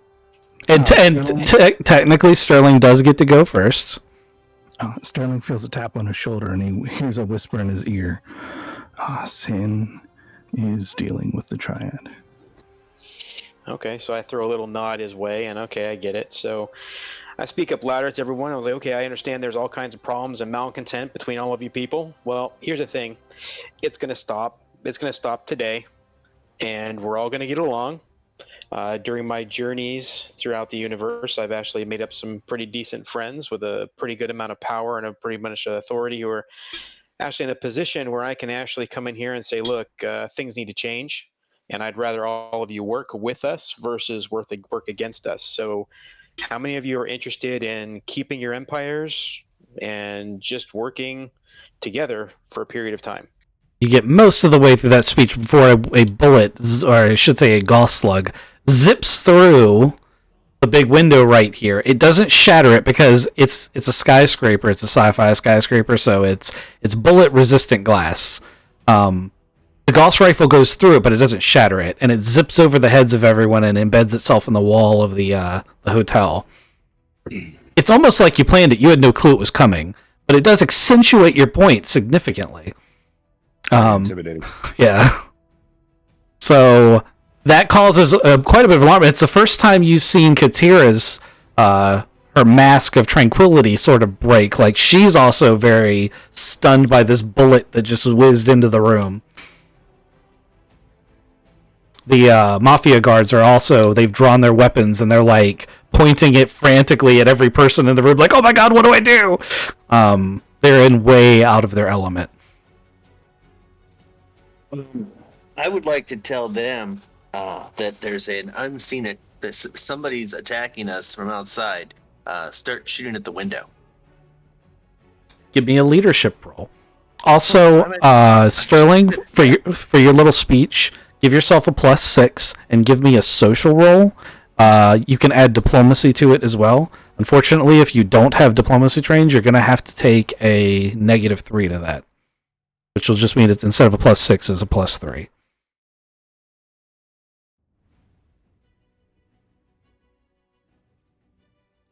So say that one more time. So give me a diplomacy roll. If you have diplomacy trained, meaning it's 0 or higher, then you can take a +6. If it's not trained, if diplomacy isn't trained, then you need to take a +3 because you have to take your handicap for not being trained. And you need to add your social modifier to it as well. 10 on my leadership. Okay, so we are at 11. Excellent. You've got the room under control. They're definitely, like, everyone except for Sin is on board with you being like, they're like, yeah, like, this all makes perfect sense. And like, at this point, they're all also pretty suspicious of Sin, who has drawn a unseen pistol. Like, you know, Sterling, that in these meetings, none of the leaders, even though there's armed guards everywhere, are supposed to bring a weapon. And this guy's pulled a small personal defense laser pistol from his jacket. The two guards immediately follow Maul's commands. He barks out orders like drill sergeants, and these guys fall into line. And they actually start, like, shooting towards the window and grabbing cover, which is really shocking the participants at the table, because they're like, oh my god, are we, like, really under attack? Like, they don't know what to do. Unfortunately, that means that the Mafia haven't figured out from who yet. Yeah, unfortunately, they do shoot at the air raft. It is way too far away for their dinky little revolvers, and they don't do any damage. One lucky shot does ping off the paint job, like, right next to John. But, It's broken, right? that window is now shattered because there's rounds, like, when I say they unload, like, they're reloading and firing, like, they're everything they've got. Well, during the unload, I'm actually kind of got a chance to lock eyes with Maul, and actually kind of give him a little head nod over towards Sin, as if to signify, just go ahead and take care of this guy for us. So I'm going to. As he's drawn that gun, you said. He has drawn that gun. In fact, he's pointing it at Miss Garibaldi. So I'd like to grab that hand first. Okay. I would like to put enough pressure on that the gun won't fire and the arm may not work again. It's going to be moot momentarily because I'm going to use that to then throw him out the window. Now, you're not in your power armor, so remember that when you do your strength check. But go ahead and give me an opposed strength check. His strength is a +2 modifier. I'll go ahead and tell you this because you grabbed him on the right arm that holds his pistol. That arm is not natural. It's cybernetic. We should keep it. That is 7, 8, 9, 10 if we're using athletics. Okay, I think that's enough. Let me do something. Yeah, that's a 7. That doesn't beat a 10. That gives you a plus of 3. If you really want to pitch him out the window, you can. Window. He's learning to fly right now. Okay. Yeah, now's your Got opportunity. about how many stories up are we? 150. Okay, he's got 149 to learn how to fly. Oh, Do you really want to do that? Because you can. I mean, at this point, it's just flavor. I'd like to lean out the window and watch. Okay. So the way I perceive this is you grab his arm and walk him over towards the window in like an arm lock, and then just chuck. No. I just grabbed his arm and then used him like a hammer toss. And Oh. then I walk over to the window and look out. Okay. It's stunned the room into silence, even the guards. And Max, who's sitting to the left of Katara, it's really the first time Sterling's heard him. Sterling doesn't know him as well, but it's the first time I heard him speak. He's like, well, he did pull a gun on us. It was against the rules. But I'd feel better, Katara, if your friends left for the rest of this meeting, but he looks at Sterling. I think that we should talk business. I think that may have resolved some of our issues. no ticket.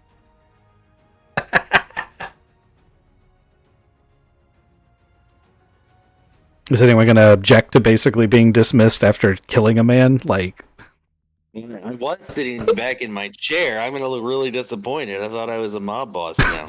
Well, I kind of look over at Katara and kind of, she's signaling us to kind of. she's signaling them to leave. She's signaling you to sit down in the empty chair. Ah, gotcha. Well, then I'm going to sit down in the empty chair. Someone just did. You threw a guy out the window. He got to become a mob boss. Oh, that's so fucked up. I thought you keep what you kill. It's not that kind of environment. Are they I still? mean, you probably could have spun this as we were the triads that were attacking. He could have spun it 100 different ways, but I'm relatively certain the way I see these narcissistic people is they really just wanted to get rid of the competition and the guy who was keeping them from doing the things that they wanted to do, which they all kind of knew was sin. Like the old guy, Carl, he's happy as fuck. But if Sterling's going to sit down, they're going to start negotiating on the real problem. It's very windy up here now. Sammy wants to text the flying car outside and jump out the window into the car. Is the best exit ever. Okay, Deacon, give me a drive check. And do you want to use superhero? Do you want to use your psi powers or do you want to use your athletics? I want to use my athletics. There's no way this can go wrong. Pull. It's a drive dexterity. It's a drive fly.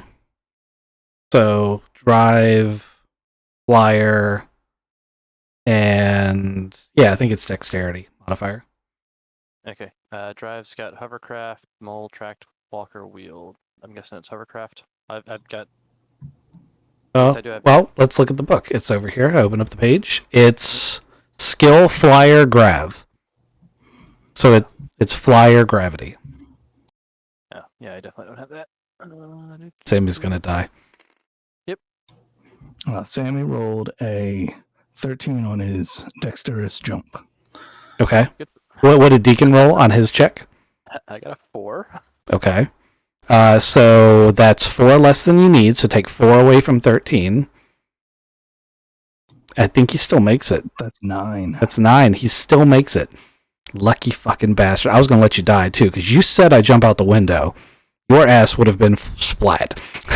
I'm not going to jump out the window. I'm going to go get my power armor. Right? Then I might jump out the window, but only because I have boot jets.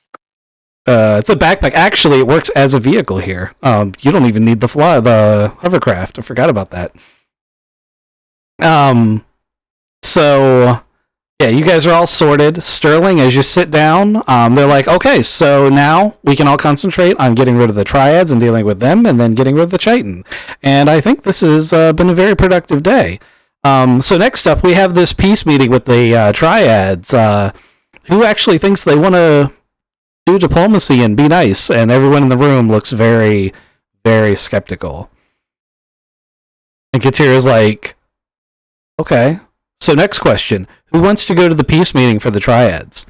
And nobody raises their hand, and everyone looks at Sterling. Okay, sounds good. I guess I will volunteer. Do I have, I assume with me doing that, I have a consensus among all of the families that what I say goes as far as the outcome with the triads? Within reason, don't give up any territory. Oh, no territory or authority will be done. This is going to be strictly, as you can see, us dealing with kind of sin over here, taking care of some rotten business. I have no problem doing the same type of thing if need be. Katira is all smiles, and she gets up from her chair, leans over to Sterling, gives him a little kiss on the cheek, and she's like, I think we've taken care of everything we need. And she hands you a data wafer. She's like, that's the time and location of the meet. Call me when you're done. And she and the rest of the mafia people dismiss themselves from the room. What's your guys' next move? Sterling might be a mafia boss now. I think we just need to regroup together and discuss everything of what's going on. Take a look at the data wafer, figure out the time and place, get some type of strategy going on, and go from there. Yeah. Is that strategy bring our spaceship and hit it with missiles? Well, let's find out what the data wafer has to say. When and where to shoot missiles. Got it. You gotta agree with Sammy on this one. Although, if I could pitch more people out windows, I might be interested in these business meetings. Oh, yeah, it may include body armor, right? Or your power armor. You never know. So, the triads have sent the mafia families sort of a parlay style mission where they're like, hey, we should stop killing each other. You should send your leaders out to Rooker Park to meet us in the gazebo, so that we can talk peace. And like anyone with half a brain is reading this going, that's a trap. Oh, they're going to shoot missiles at the park. Yeah, they're literally going to do what we're talking about doing. So the triads normally have a policy of kidnapping, but it's still definitely a trap. Sterling would be the only one that would know about the kidnapping part. He's dealt with them a couple times. And of course, this is the triad leadership that we're meeting up with, right? That's what they say. They're not going to be there. They're literally going to do exactly what we just talked about doing. They're just going to wait till someone shows up and then nuke it. Or kidnap them. They could kidnap them, I guess. Sterling would know that option 2 is a lot more likely. Yeah, these guys are kind of more kidnapping type. They're not, demolition type people. However, we, on the other hand, can take that road. Yeah, I say we just, technically what we should do is send someone that we know will survive with the transponder so that we can figure out where they take the people back to and then go and tear that place to shreds. Ooh, that's a plan. So you're saying allow someone get Not it. kidnapped? Is what you're saying? Not it. Yeah, I look at Deacon. Yeah. So now, where's this location at? Booker Is that Park. Gazebo? The main. Rooker Park. So on the map, it's here, and it is this giant map over here with a gazebo. That's Booker Park. I also mentioned something about anti-aircraft missiles earlier, so if you really want to fly the Orkin over here, you can, but please don't say I didn't warn you when the next words out of my mouth are, that ship's gone. Yeah, we're not going to do that. He did say we might not get back on that ship. Oh no, Tickles is on there. I don't want that to happen. Yeah, we got to keep that. We got the Jim Bobs and the Joe Bobs and all kinds of that stuff over there. We gotta protect that ship. You We're know, worried about Tickles. I was about to say Not at all about Jim Bob and the Tickles argument was good. As soon as you said Jim Bob and Joe Bob, two of the members of this party were like, eh.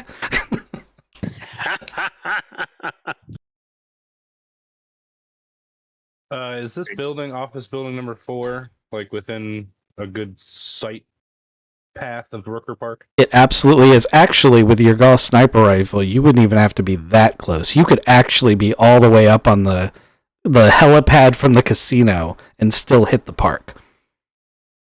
I got you, but what I'm trying to do is I want to reverse recon where I think the triads would be set up Oh. to watch the park. That office building is a great location. There's a couple different spots. There's a local radar communication area here. Now, with all the jamming and everything that's going on, it's probably not heavily populated. It also was the barracks for the local militia contingent, which is obviously not here anymore, so this area is kind of abandoned, and there's a really tall comms tower with just enough space at the very tippity top for one person. Yeah, I think we need to have a shooter at the top of that comm tower, and maybe if we had another shooter over at Office Building 8. well, remember, we probably want to try to trace them back to their home base. I mean, it'd be great to kill them, but the people they're going to send probably aren't going to be their main leaders. They're probably going to be, their hit squad or kidnap squad, whatever you call the people that do the kidnapping. You guys chat about it for a second. I'm going to take 2 minutes. Do you want to be... Who's the sacrificial lamb now? I look at Deacon. Deacon, you going to be it? Again, when you use the word sacrificial lamb, it's obviously something I No. It's, I think all of us not going to said- sacrifice you. It's more bait. Yeah, bait, yeah. You'll be completely safe. I don't believe you, but So all of You'll us be said not, as all of us safe said as not any it. of the times we've thrown you into battle with the Chitin. All of us say not it, and Deacon was busy tying his shoe and missed the vote. Yeah, I had my finger on my nose when I asked who was going to go, and then everybody but you put their finger on their nose. So again, I feel like there's enough pressure to get me to go there. If we're trying to send someone that's unassuming, I think I'm the most unassuming person of this group. we're going to We get you a also need nice them- business suit. to survive the kidnapping. So my question is, do we want to come across as we just watch and stay out of it and trail them back? Or do we launch a counteroffensive once he's being kidnapped to maybe take out and also tip off the triads that were coming? I kind of like the idea of Ashley just, kind of, if he does get kidnapped, then we kind of watch where he's going. And that kind of gives us an idea, because wherever he's going is probably where the big boss guys are at. So we need to get him like a tracker. Yeah. Maybe like a wire or several. something like that, so we can like hear the conversations, We should get him several trackers. Get it like a subdermal, some kind of a chemical tracker, and probably get Tickles to track him as well. Because if these guys are, worth their salt, then they're going to have some tricks up their sleeve. Well, we also got that psi connection too. He could probably, be able to, psi connect to him also. Shh, don't say that too loud. It's also this giant rectal suppository tracker. I think Yes. Oh yeah, yeah. What the hell. Yes. I came back on rectal suppository, so I'm positive. We're planning trackers in Yeah. Deacon. We're using them as bait. We've got a rectal suppository tracker, several subdermal trackers, a chemical tracker of some sort, something that is easy to track through if you have the right tools, and we're probably going to send Tickles with him because we want him to feel safe. And we You give him know. a microphone too, because we kind of want to hear what's going on. Yeah. Why do we need to have the rectal tracker again? To keep you It's safe. backup. To keep you safe. Now hold still. This will pinch. I'm not seeing any additional safety here. That might be the last place they'll look. You need that rectal tracker. It could be the first place they look, but it's too big. It's not going to come out. Again, why do we have to have the rectal tracker? Again, my No. goal is to just Look, if you don't want the rectal tracker, if you don't care about your own safety, we get it. Yeah, it's just it's better to have redundant systems. You know how that works. Exactly. Yeah, you get the rectal tracker and Tickles. If you don't get the rectal tracker, you don't get Tickles. Again, I don't see how the two are related. They're not. They're not. We just really want to jam things in your butthole. All right. That's right. Okay, that's the first honest thing I've heard about me being a sacrificial lamb yet. Is you literally just want to shove shit. Yeah, I'm pulling out my cell phone. We're going to record this. Yeah. So You're going to put that in there too. Is the plan for me to be acting like I'm a troubadour and I'm just going out into Rooker Park and playing music because that's what troubadours do? No, the triad. No, you're a mafia boss. Yeah, you got to come in as like a mob boss guy. Again, why am I the one that's being portrayed as a mob boss? Yes. Yeah. Well, we're gonna put some hobos with you too, and put them in nice suits so they also look like mob bosses. Also, you look the most like Sen.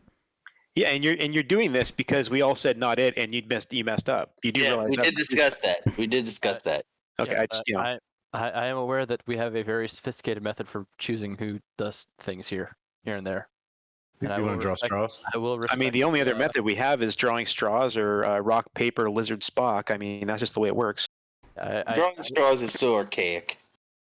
Again, I will respect our very advanced method of choosing people for doing this shit, but again, the rectal tracker is where I draw the line. I just want to let you know I'm actually very disappointed that you don't have enough faith in us to be able to have your back. It's just sad. It is sad. Again, you can all the stuff we've gone through. You can have my back without the rectal tracker. Well, that's the way we have your back. That's the deepest way that we have your back. That's right. God. Jeremy, you're not allowed to help. Seriously?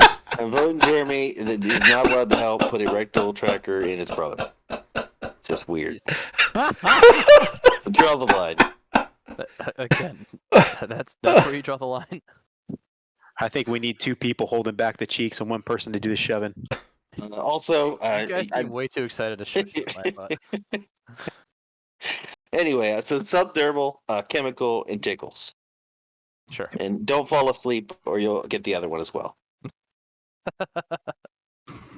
While all that conversation is happening, I'm on my computer, just highly encrypting a data wafer, and you should bluff and say like, "Hey, this data wafer will only open if you take me to your actual leadership."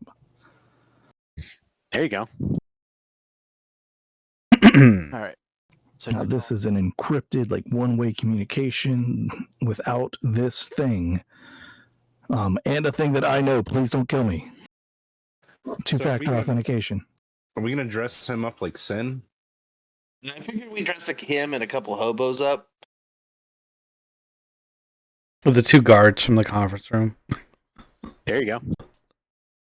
So again, you're trusting me to pull off this massive amount of double speaking in this, that, and the other. We believe in you. Just say you're here for the meeting. I mean, that's the truth. I mean, to be fair, like really, the best thing you can do is not talk. So I should. Yeah, I start writing a note that he can just point to about the encrypted data wafer. Yeah, they're pretty much kidnapping you. So, like, why would you talk to your kidnappers? Just act like you're afraid. Yeah, you're a mob boss too. You just act all snobby, dignified, and don't bother to say anything. Yeah, or afraid. I've seen you pull that off. So again, I can pull off afraid. Being the mob boss that's pulling off afraid, what mob boss is ever afraid? The one that's got triad people with guns to his head telling him he's going to be kidnapped and ransomed or murdered.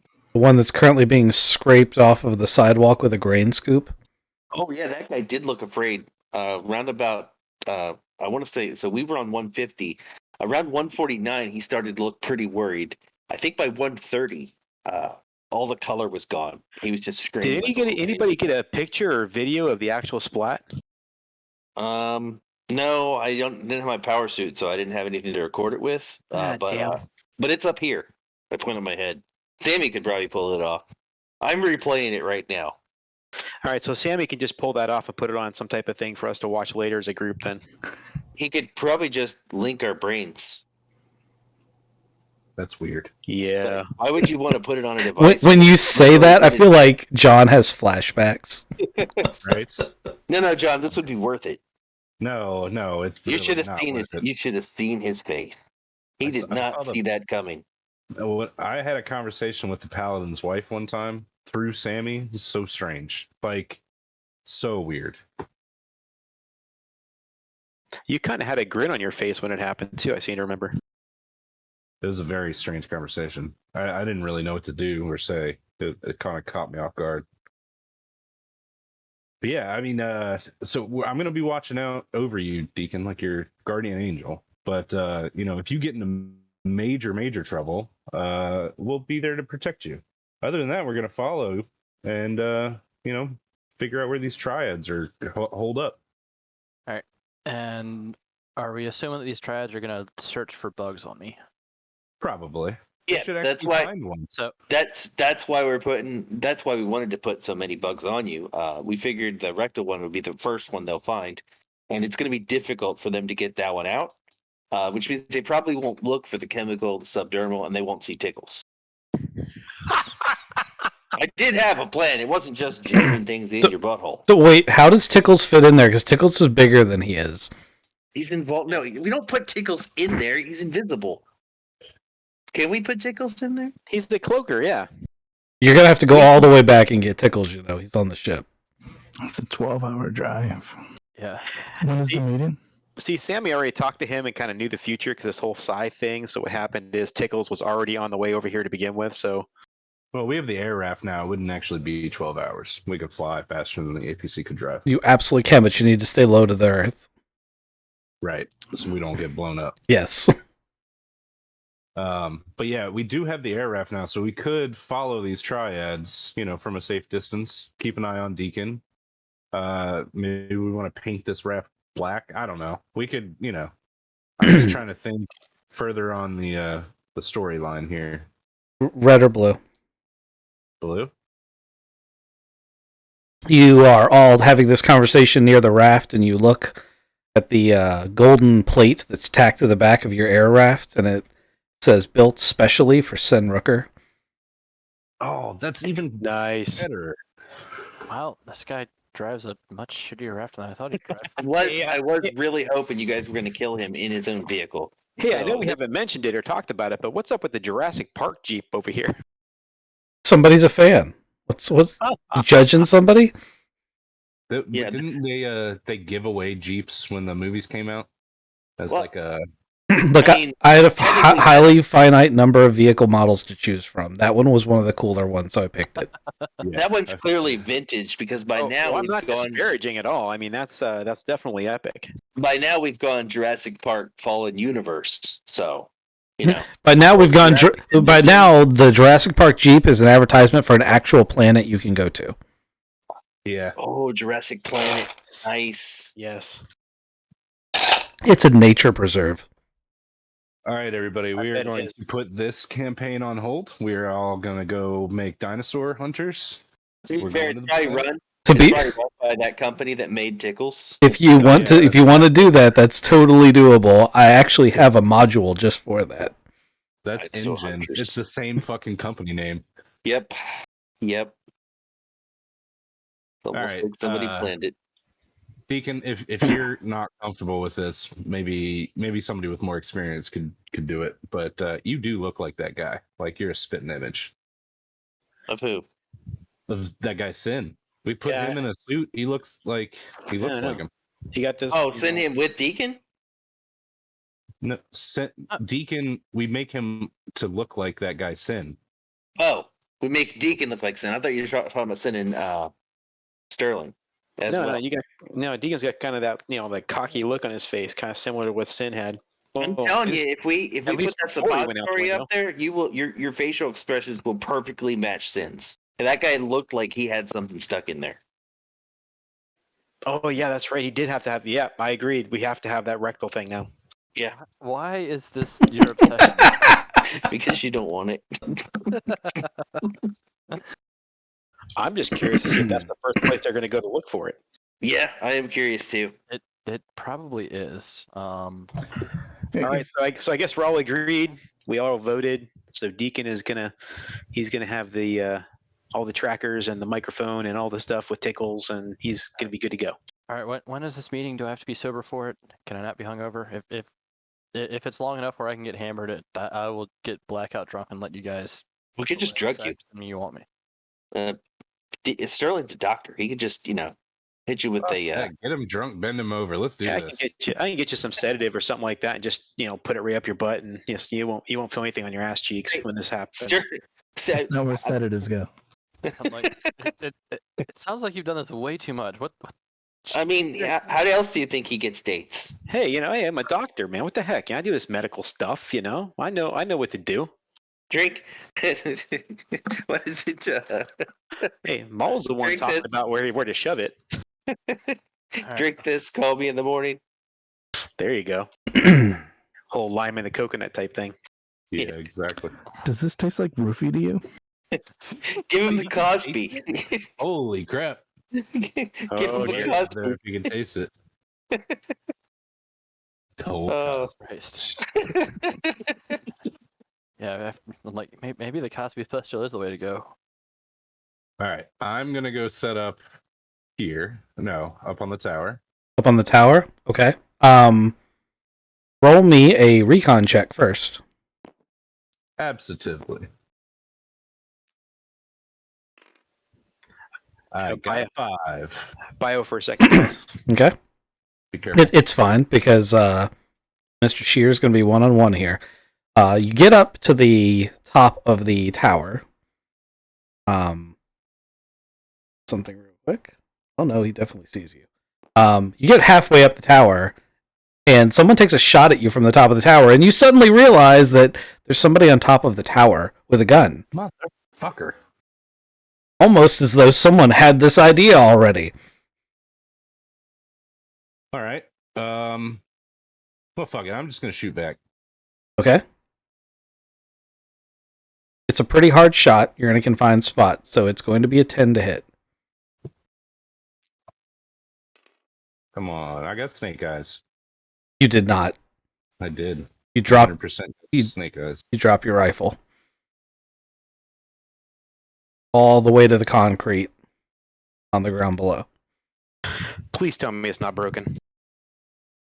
Find out when he gets down there. Right now he's being shot at while on a tower. That guy rolled an 11. Hold on. Do I have a card for this? Probably not. I'm going to get up real quick. I wasn't expecting him to get a shot in.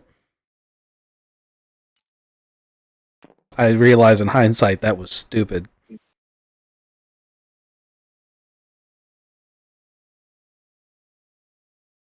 Is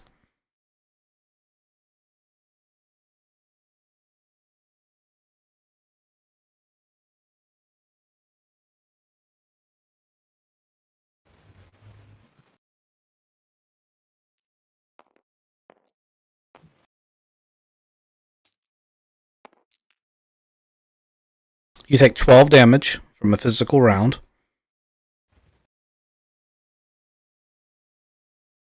You need to roll me a athletics check to see if you can hang on or before slipping down a level. Or you can willfully allow yourself to start sliding down the ladder like Pirate Sea of Thieves style. In which case I want a dexterity check. I'm gonna do the strength thing. Okay. See if I can hold on. I got it. Need an 8 to pass. Yep, I did that. Okay. You may take a turn. I'm gonna shoot back. I still have the assault pistol. Okay. Is that within range, or is the tower too tall? I don't know if it's technically within range, but I'm gonna say that it is. It's still like a 10 to hit. I'm gonna leave. I'm gonna go down the tower, but I'm gonna make it carefully. You have an assault pistol, or you have a auto pistol, because those are different. I have the assault pistol. You know it's auto 2, right? Yes, that's what I've got written down here. Oh, but they are notoriously inaccurate and suffer a DM-2 to all attack rolls when using burst or full auto modes. Beautiful. Okay, yeah. Either way, you can slide down if you want. Yeah, I'm gonna make my way down. Okay. And then I'm gonna radio in to my team I mean, and let them know that do it's that gone south. radio thing, but also he's still shooting. Trying to find my ID.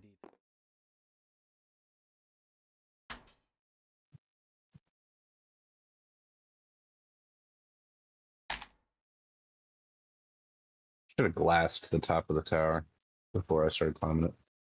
Yeah. I thought you were going to because you were right on track with it with the whole I'm going to go check for people high or low.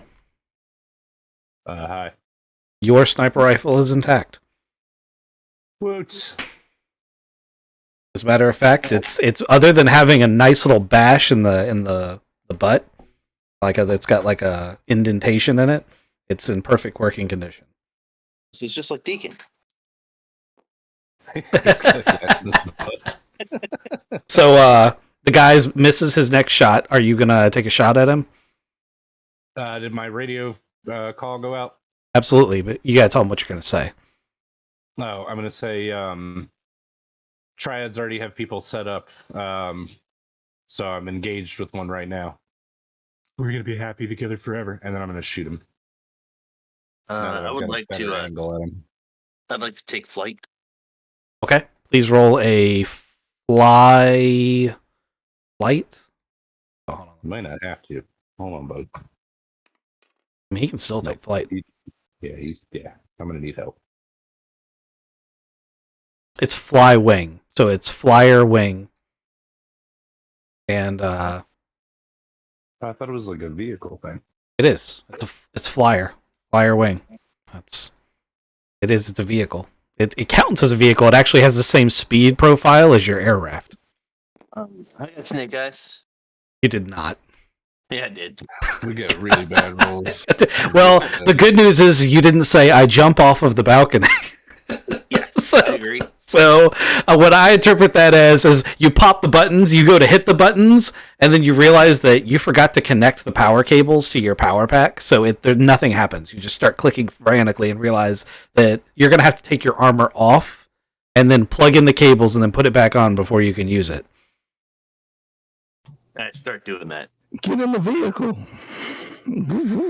I got the flyer right behind him. John, what'd you say you rolled?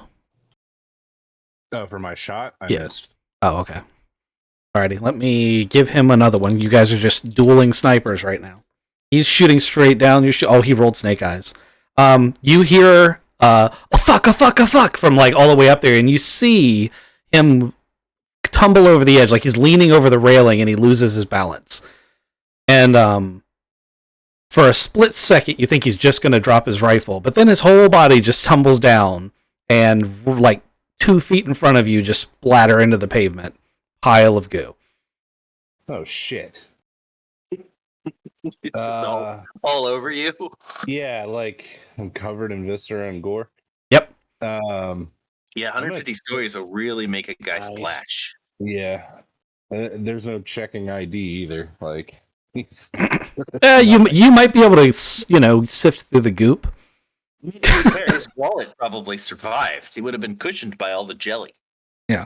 His rifle, on the other hand, did definitely not survive. There's not even pieces of it that you could really use. all right. Well, I'm going up the tower. I'll radio my buddies that the tower has been neutralized. Never They mind. should be on the lookout for that. Never mind, guys. I got it. Gravity help. Suit real quick. Got your power all plugged in for your jetpack, your flight pack.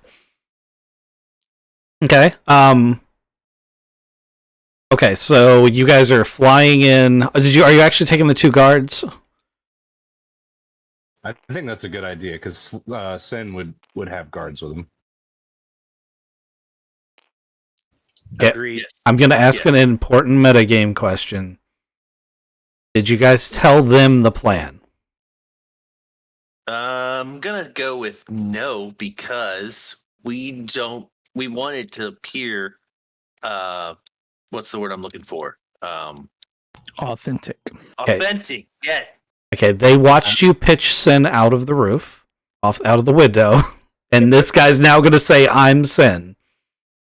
Yeah. Well, hold on. When you say they watched us, the people inside did. The triads didn't. We wouldn't. Yeah, But but the guards did. The 2 guards definitely saw me pitch Sin out the window Oh, after the I ordered guards, them. yes. After I ordered them to shoot out the window. If they've got any common sense, which they might not, they they do. probably figured out that I made them accomplices in the murder of their boss. Also, they know this guy isn't who he's claiming to be, and you haven't filled them in on the plan. Yeah, we need to tell them something. Yeah, I'm It's gonna. up to you. You're the mob boss. I am acting as if I am Sin, so I will say, hey, here's the plan. It's probably not a great one, but this crew that I'm with, they tend to pull shit off at the end of everything. Did you? I would like to look at Deacon, who is currently known as Sin, and ask him if he wants suppositories for his crew as well. I'll look at them as like, you've seen all the different trackers they've put in me. Do you guys want trackers as well? You guys They want know trackers? everything. they as you've seen my team here, they are all too excited to put a tracker up your bum. We're going to pass on the suppository. You guys sure? I have my Muppet power armor hands. I'm actually pretty dexterous with these. I respect your decision. Yeah. By how excited he was to put stuff up my bum. Yeah, I understand what you're doing. Yeah, they're like, we're going to be fine just being tracked through our normal subdermal implants. Like, we'll be fine. Yeah, there's a reason I started getting hammered when it was obvious I was not going to win that argument. Okay. Are we going to die?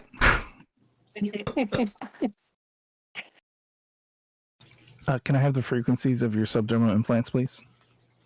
Yeah, they give them to you, and it's I mean, in this day and age, that kind of implant, that's like, can I have your phone number? Weird. Thanks.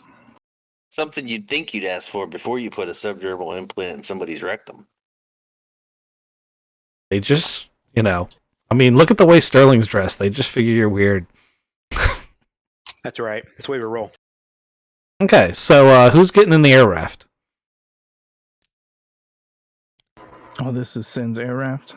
I'm out. Okay. Get in the air raft. The Mafia guys obviously should drive, because, that's the role they're filling. Hey, I'm in my own air raft now. Okay. It's getting close to meeting time, so who's going to be where, and what are y'all going to be doing? As a matter of fact, well, let's start at the top of the list, and everybody give me a who, what, when, where. So, Raccoon, I'm assuming you're pretending to be the boss. I am doing my best to act like I'm the boss. Sterling. Where's Sterling going to be at?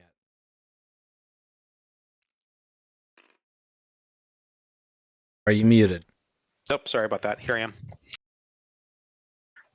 So we got the guys all going over here for the meetup, right? Mm-hmm.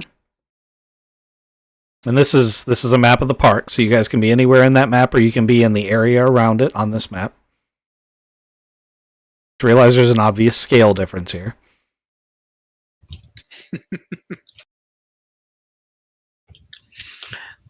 So I'm gonna head up over this office building here. I'm gonna go on the roof. Okay. Roll me a recon perception check. That's your recon skill plus your intellect. intelligence.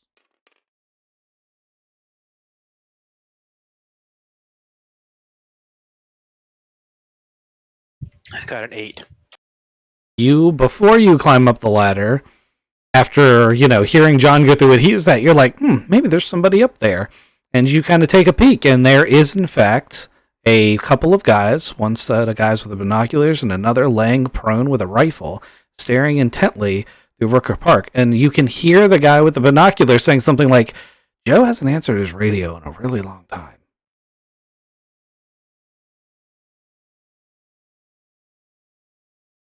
Okay, so we got these 2 guys up here. Mm-hmm. Is there anybody else on the roof, or is that these Just are the only 2 guys? Those 2, and you have come up the ladder behind them. They have not seen you yet. How far away are they from me? 10 yards.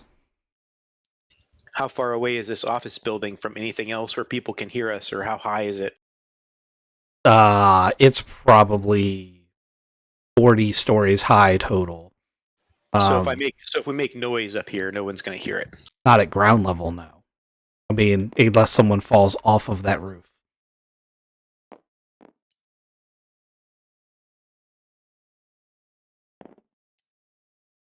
I think what I'm going to do is actually, I'm going to run up, since they're about 10 yards. I'm going to run up to one of them, grab behind him, the guy with whichever one's closest to me. I don't know which one it is, and we're going to slit his throat. Okay, that's probably going to be easier with the guy who's kneeling than with the guy who's prone on the ground. Let's get that guy then. Okay, so roll me a melee attack. Go ahead and take a +4 for it being a sneak attack.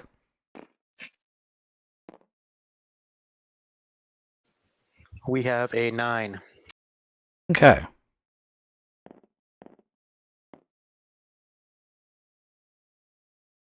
Okay, he rolls a 7.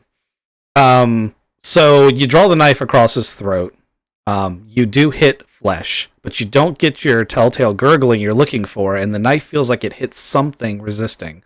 It definitely went in. The guy's definitely hurt, but he's wearing some sort of neck armor to keep you from doing that specific thing. He is, however, precariously balanced over the edge, and he starts to fight you. He rolled a 7 to oppose you, so he's going to lose this fight. The only question is not whether he wins or loses, but whether you kick him off the edge of the... I have no plans on kicking him off the edge, because I don't want anybody else to know we're up here, so I kind of just make sure he falls and stays on the roof. Okay, well, he's going to hit the ground, so he's like, you try to slit his throat, you've definitely hurt him, you pin him down underneath your knee. His buddy, who's, laying prone, now sees that there's a struggle and tries to get up and do something about it. He rolls a 5, so he doesn't get up in time. It's your turn again.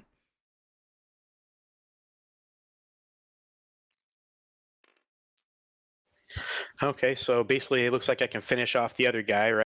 Yep. All right, so I'm finishing off the other guy, and then I go after the guy with the gun. End up taking my knife out and going after him too. Okay, so this is going to be a more traditional melee attack, so just roll your standard melee attack, and then roll your damage if you hit.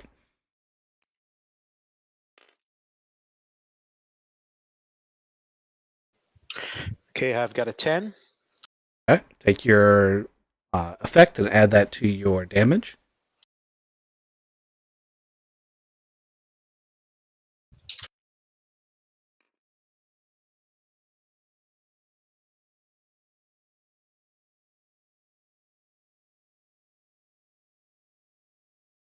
What kind of knife do you have? Do you need to look up the damage modifier for you? Yeah, that's what I was looking at. But I got it up here. So Okay. Okay, so Stealth dagger does 1d plus 2, if that's what you... Yep, that's the one. So just make sure I understand this. Rolling a 1, right? Rolling 1d. Yep, plus 2.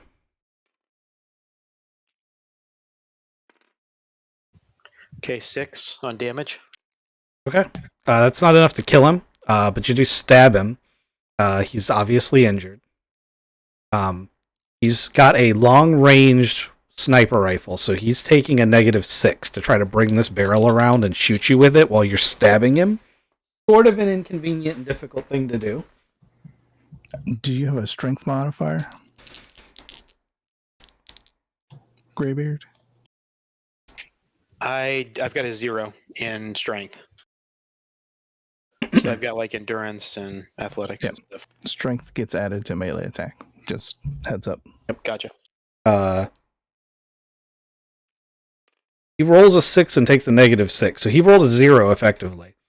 So he can't do anything to fight you. Go ahead and if you want to keep using the knife, you can, or you can pull out a gun or whatever you want to do.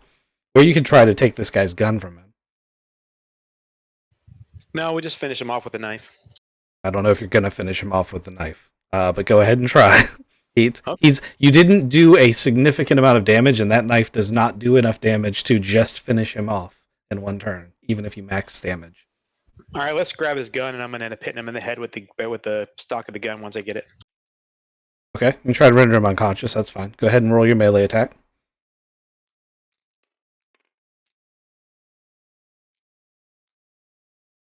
Got an 8. Okay, roll your. So a improvised weapon is 2. I think. Let me scroll up to improvised.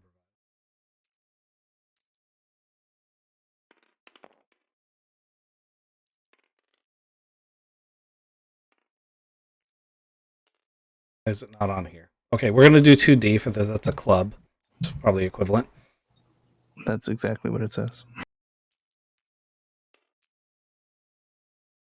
Okay, 2D comes up as an 8. Okay. All right. So you back him in the head, and he's rendered unconscious. And now, if you want to just cut his throat, you can do it. Unconscious. Yeah, why not? Let's do that. Okay. So you now have a set of binoculars, a sniper rifle, and whatever else these guys had on them. What kind of rifle I get? It is a sniper rifle. It is on page.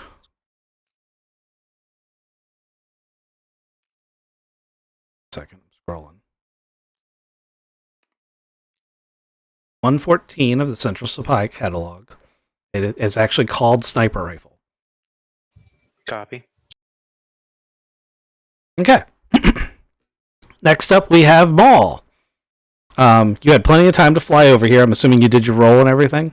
You only needed a 4 to pass if you weren't rushed. If you didn't, if you took your time and just flew like normal, you didn't have to do any stress scenarios. Made it, yes. Made it. Excellent. And there are no baddies up on that roof, unfortunately for you. I'm sure you really wanted there to be. I was gonna teach them how to fly too. Yep, that's what I thought he was gonna do. But yeah, there's none up on that roof. And next up is Kizik. I got the vehicle. I find a nice abandoned parking lot, and I get out my computer and start tracking people. Okay. That vehicle actually has sensors. Let me Even better. grab a thing real quick. So.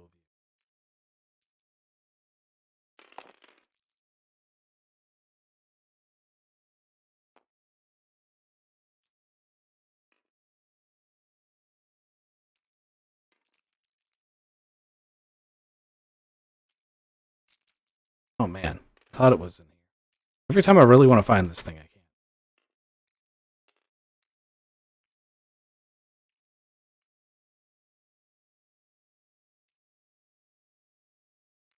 No, page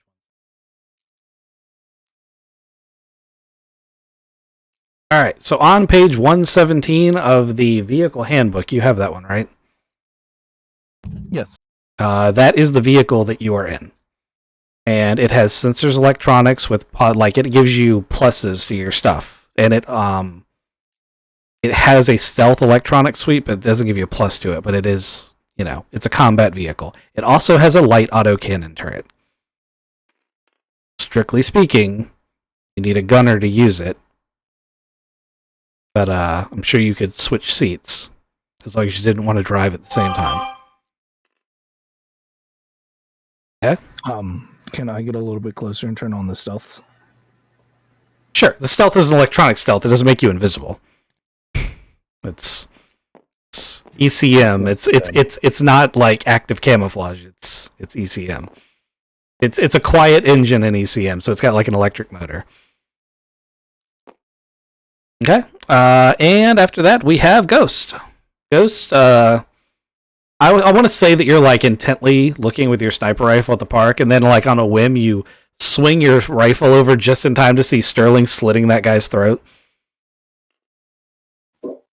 Yeah, I'd probably just glass the area though, looking around. But I got hurt bad, so I'm gonna try to fix myself while I've got time. Oh, okay. So that's why you missed it, is because you were doing first aid for yourself, which you can absolutely do.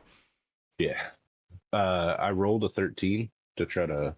Excellent. So you get 5 hit points back. Good deal. He's muttering like through and through to himself. Mm-hmm. It could have been worse. He could have fallen off that roof. Instead of 12 endurance, I now have 9. Isn't so bad. Okay. All right, but yeah, I fixed myself. Can I look around and see if there's any other, maybe triad peoples? Go ahead and give me a recon perception check.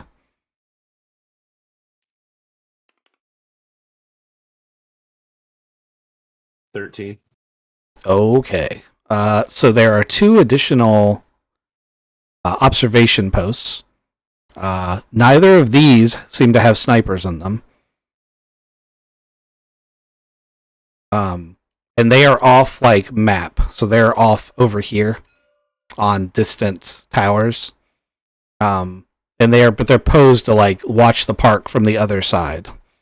And then in the park there are a number of interesting individuals posted around, some of which are,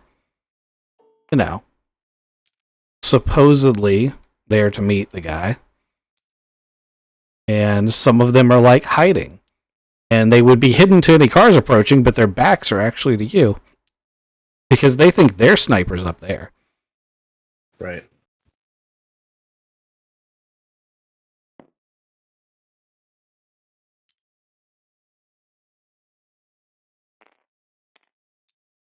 So, what do you want to do? I'm gonna hit the radio and let everybody know that I count 6 bogeys in the park, 2 under trees that think they're hidden, 2 around the fountain. Just be on the lookout that this is gonna probably go exactly the way we thought it would with the kidnapping and everything. You do anything about the observers? Oh, I thought you said that they were unmanned. If So I can hit they're them, manned. They're not. They don't have rifles. They are using binoculars. gotcha. Is it a situation where I can turkey shoot like the one in the back so that the next one doesn't see, or if I shoot one, is it going to alert everybody? So if you're using your Gauss rifle, which I have to imagine that you are, Yeah, I don't have any other. okay, I don't think the Gauss rifle is suppressed. So that doesn't mean you couldn't necessarily pick someone off. The observers who are over here, who are like off in these towers, you could probably pluck them off, and people would hear shots, but then they'd all be like, okay, well, none of us got shot. It is a gangland area. They might dismiss those shots. Might. It'll be a roll. Right. It'll be a roll, just to metagame it a little bit. And then, if they fail their perception roll, then you're still hidden. If you shoot one of them, though, they're going to figure it out. Like one of the guys in the park. Yeah.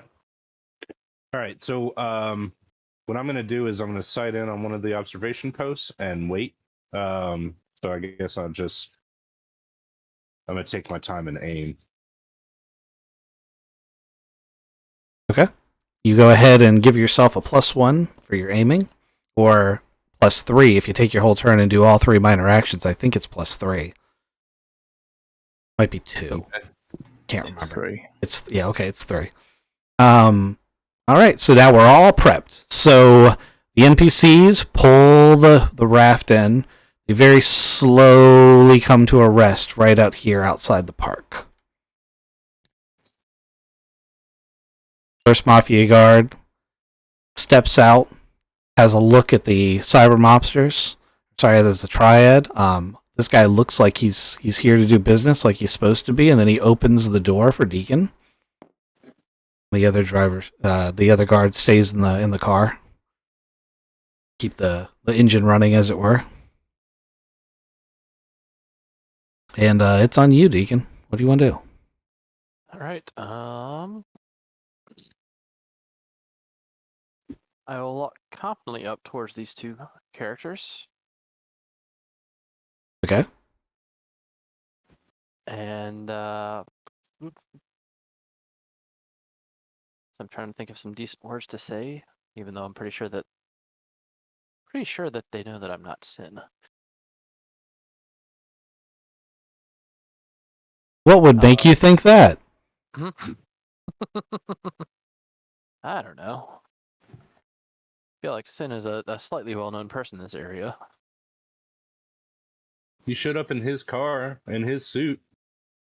Yes, I did. Yeah. So I guess as I'm walking towards him, I was like, "Hey, how's it going? I'm Sin. I'm definitely Sin."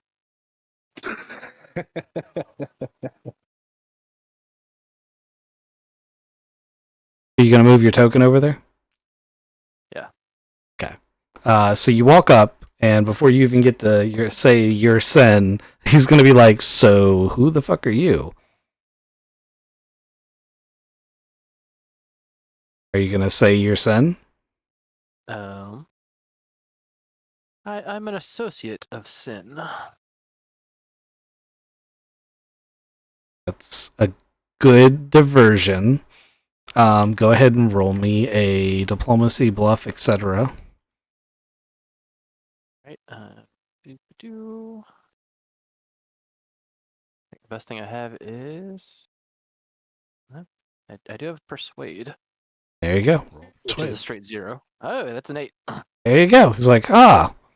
And for a minute there, I thought you were going to pull the whole I'm Sen thing. And since I've already met him, that would probably have been problematic.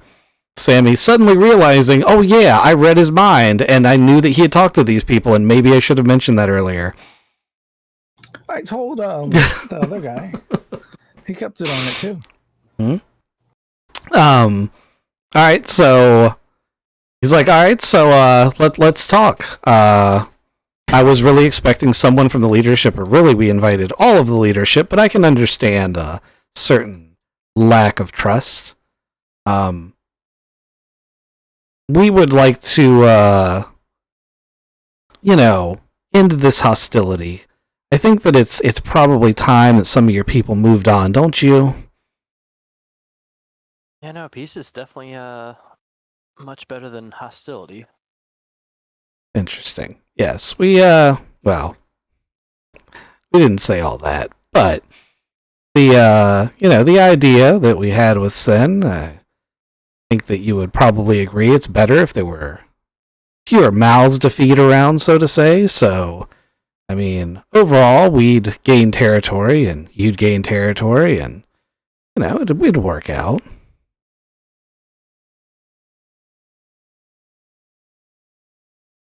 Yeah. There's definitely a way to have it all work out. So right now, the cyber mobster that you're doing, he looks like he's irritated. He's expecting something to happen, and it hasn't. And he keeps glancing over at your guards.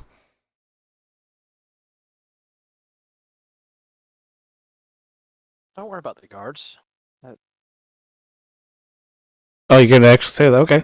He's gonna be like, all right, yeah, I'm not worried about him. I've, just, and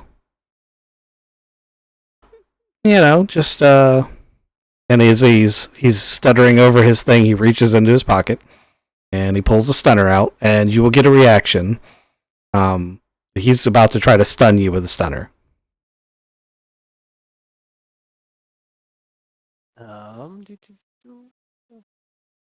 Yeah, so I see. I guess as I walked up, I was able to see everybody else out here. No. You know they're there because Ghost called them out, but you can't see them. They're in cover. Okay. You can see the guard that's right next to him. Yeah, I figured that much. Yeah, no. As he's reaching for a stunner, I basically am acknowledging that yes, this shittiness of me being taken was probably going to happen. So, So you're not even going to try to stop it? I may have an initial like try to dodge it, but I'm basically basically going to take it. Okay. Well, he hits.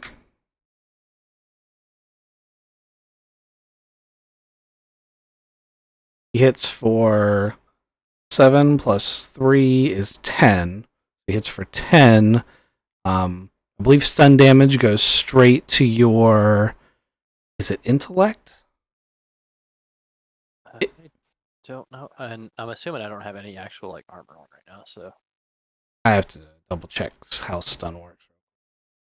And he's going to say something to his mic, and his guards are going to start firing at your guards, and everyone needs to roll initiatives while I'm looking this up.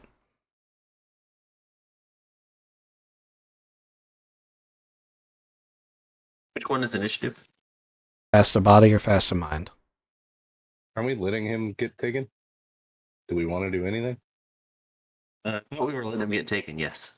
But we still need initiative so we can follow. Yeah, you guys still have to have an order for your turn. On page 79, it says it goes to endurance, but if it hits zeros, they go unconscious. Excellent.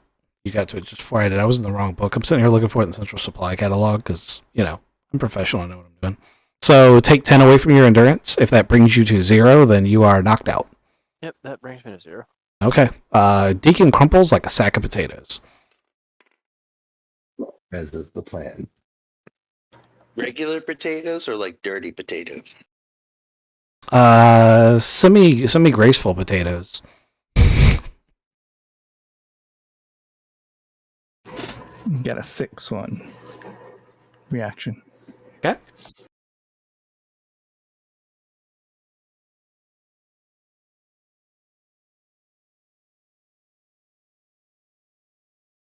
No one else is rolling? 12. 12.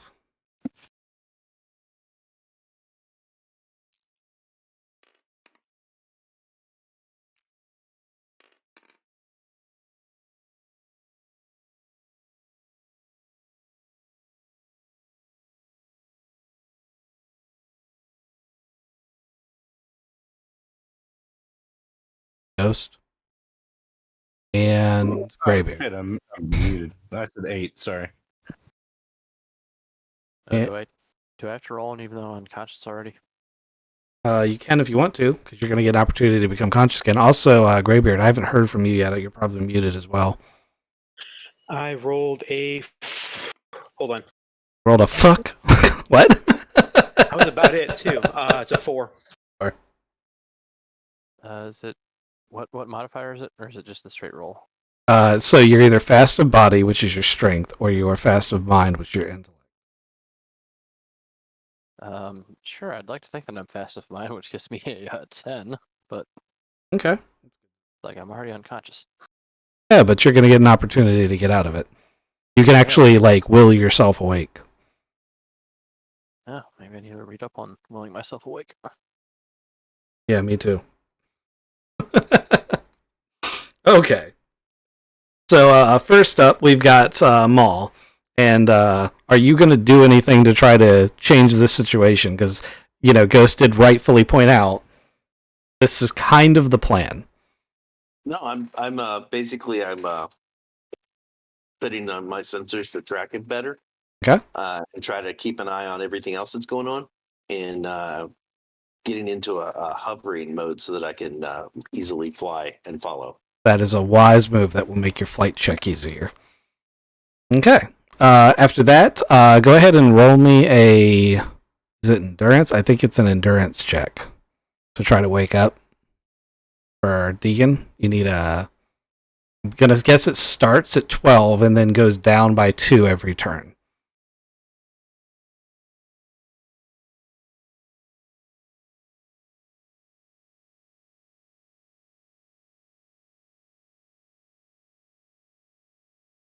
Are you muted?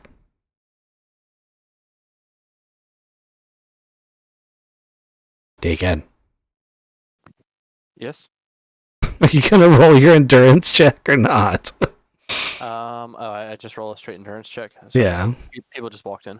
All right, straight endurance check. Nope, that wasn't a roll. That is a 3. That did not make it. Okay. All right. After him is Ghost. Now these guards are being shot at. I will point that out. Yeah, so they're shooting now. Hopefully it'll sound, the mask, or mask the sound of the Gauss rifle. Jesus. Mm-hmm. And I'm going to. I'm gonna pluck off the observer that I was already aimed at. Okay. Way out here. Go ahead and take your shot. Remember to give your plus for your aims. My 3s, yeah. That's a terrible roll. Plus 8, 10 total. You still hit. Roll your damage.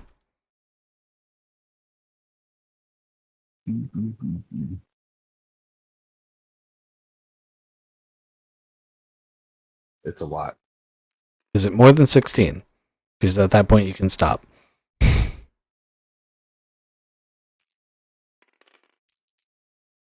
21. His fuzzy little head explodes. And the bullet probably just keeps going. Sweet.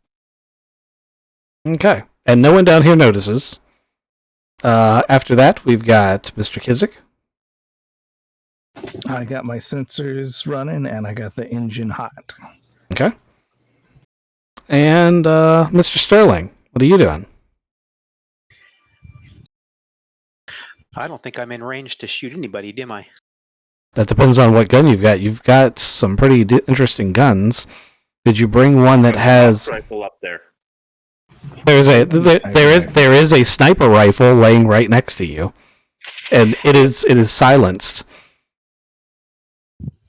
It is so. Let's go ahead and use that then.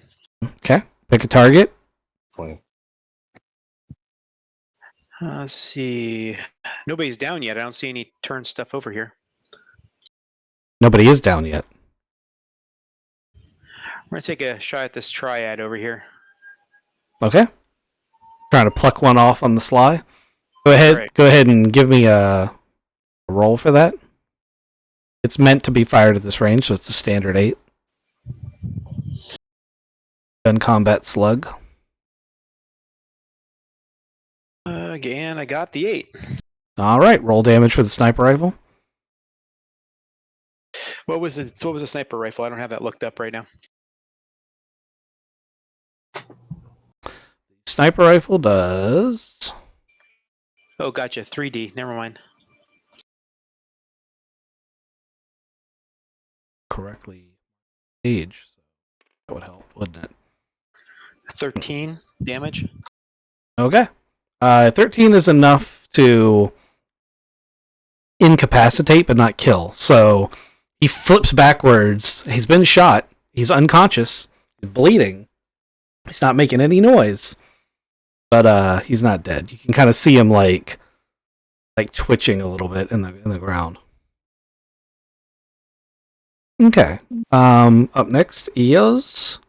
Oh, well, Next round, unless someone else shoots him, which is probably going to happen. You're going to see, like, when you shoot again, you expect that red X, but you're not going to get it. Look, Ghostly isn't here to appreciate that joke.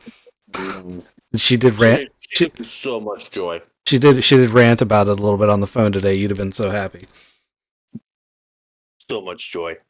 It's fun stealing Matt's kills, and it's kind of fun stealing your kills, but you'll never give me the satisfaction of like calling it out.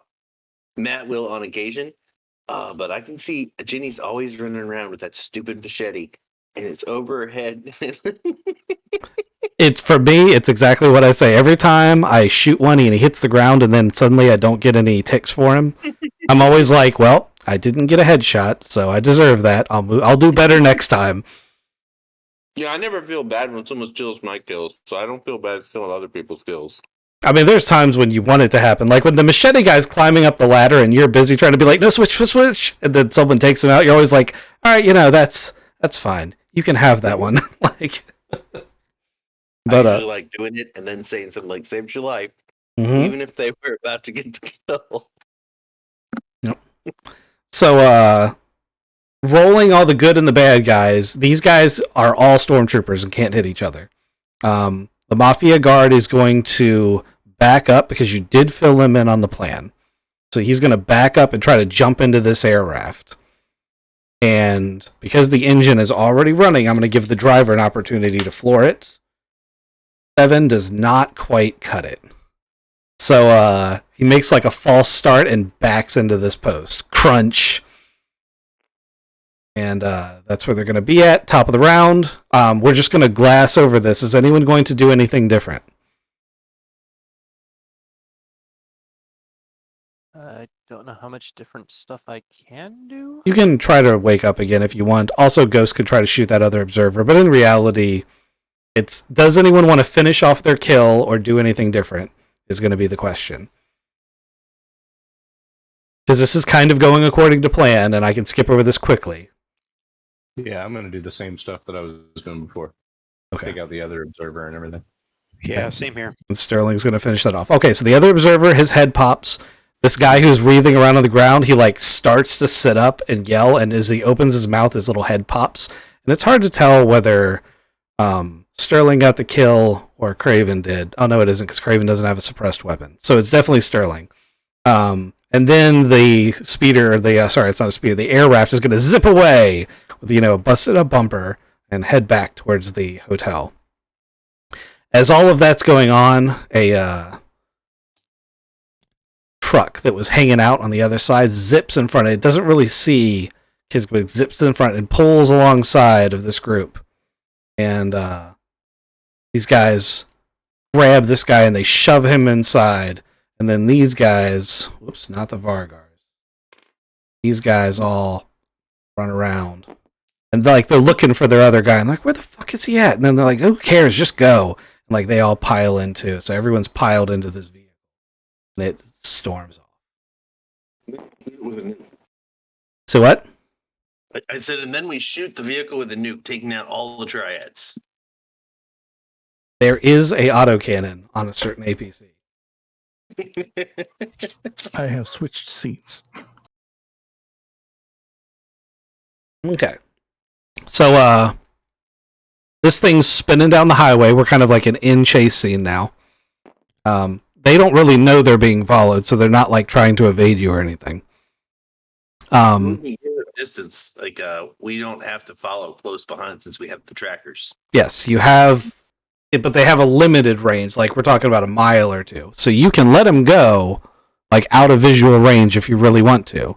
That works up until they, decide to start jamming signals, stuff like that. Or you can, because you're flying, you are not going to be something they're going to immediately spot. The APC, significantly less inconspicuous. Yeah, I'll tell Kizzy to kind of stay back a little bit, so that I can, and I'll try to keep him clued in on where they're going if he loses the signal. Mm-hmm. Well, like, I'm sure you should be able to get a signal off of me, right? Kind of, yeah. The APC is going to be better, but as long as you have visual contact, you can just follow them. Because you I'm making it so that if they jam, I'll be able to tell Kizik where we're at if he's too far behind. Yep. You are basically an aircraft for all intents and purposes. So, what about the snipers? How are you guys getting recovered? Yeah, am I waiting the 2 minutes for you guys to climb down? Alternately, an air raft did make it out of there alive. I was going to say radio the guards to come get you. We'll go pick up Deacon. who's it? Sterling. Oh, right. Whose card is this? This card just magically appeared. Sorry, I accidentally grabbed that. It came from back here. Yeah. Sterling, get in. We're on a chase. Okay, and you are in fact on a chase. So I want flyer checks from the two flying people and a drive check from the drive person. It is basically just to be like fly casual. So it's not a difficult check. It's a 6 for the drive. Actually, no, the flying people in the air raft aren't actually flying, so it's just Craven and Kizik. Got a 6. Right? You don't flatten anybody. Got an 8. Don't crash into any buildings. So you guys are zipping along, and they pull into a nondescript warehouse at the edge of town.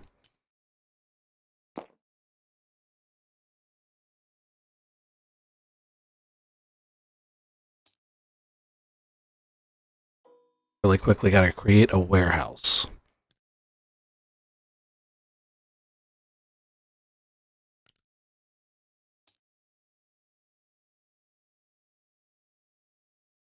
If I can do it this way. I apologize if this kicks anyone.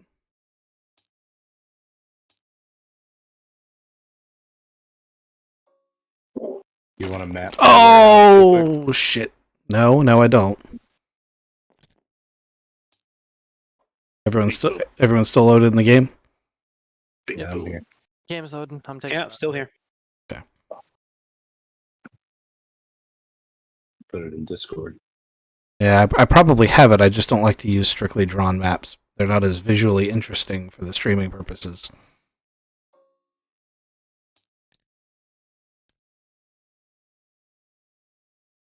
And this won't take very long as I don't pop in anything that explodes the map.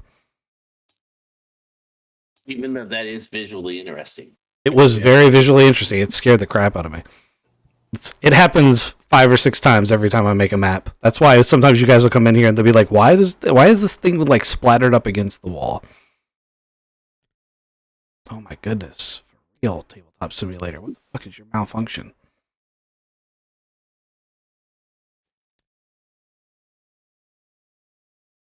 Oh. And this gives us time to reconvene and everybody load in the big tank APC.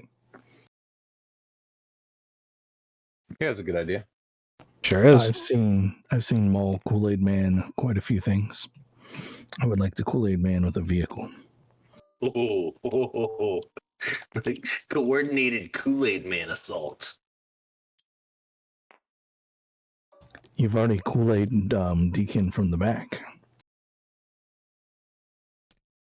We don't need to talk about what he's done to Deacon's back. I think we've talked about enough of that today. For Deacon's back. Talks about what? His butt.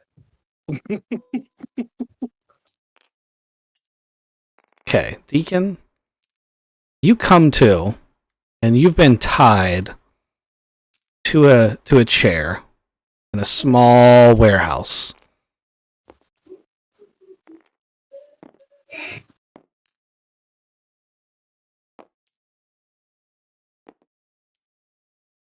And you're groggy. You know what it's like to be stunned. What are the first words out of your mouth?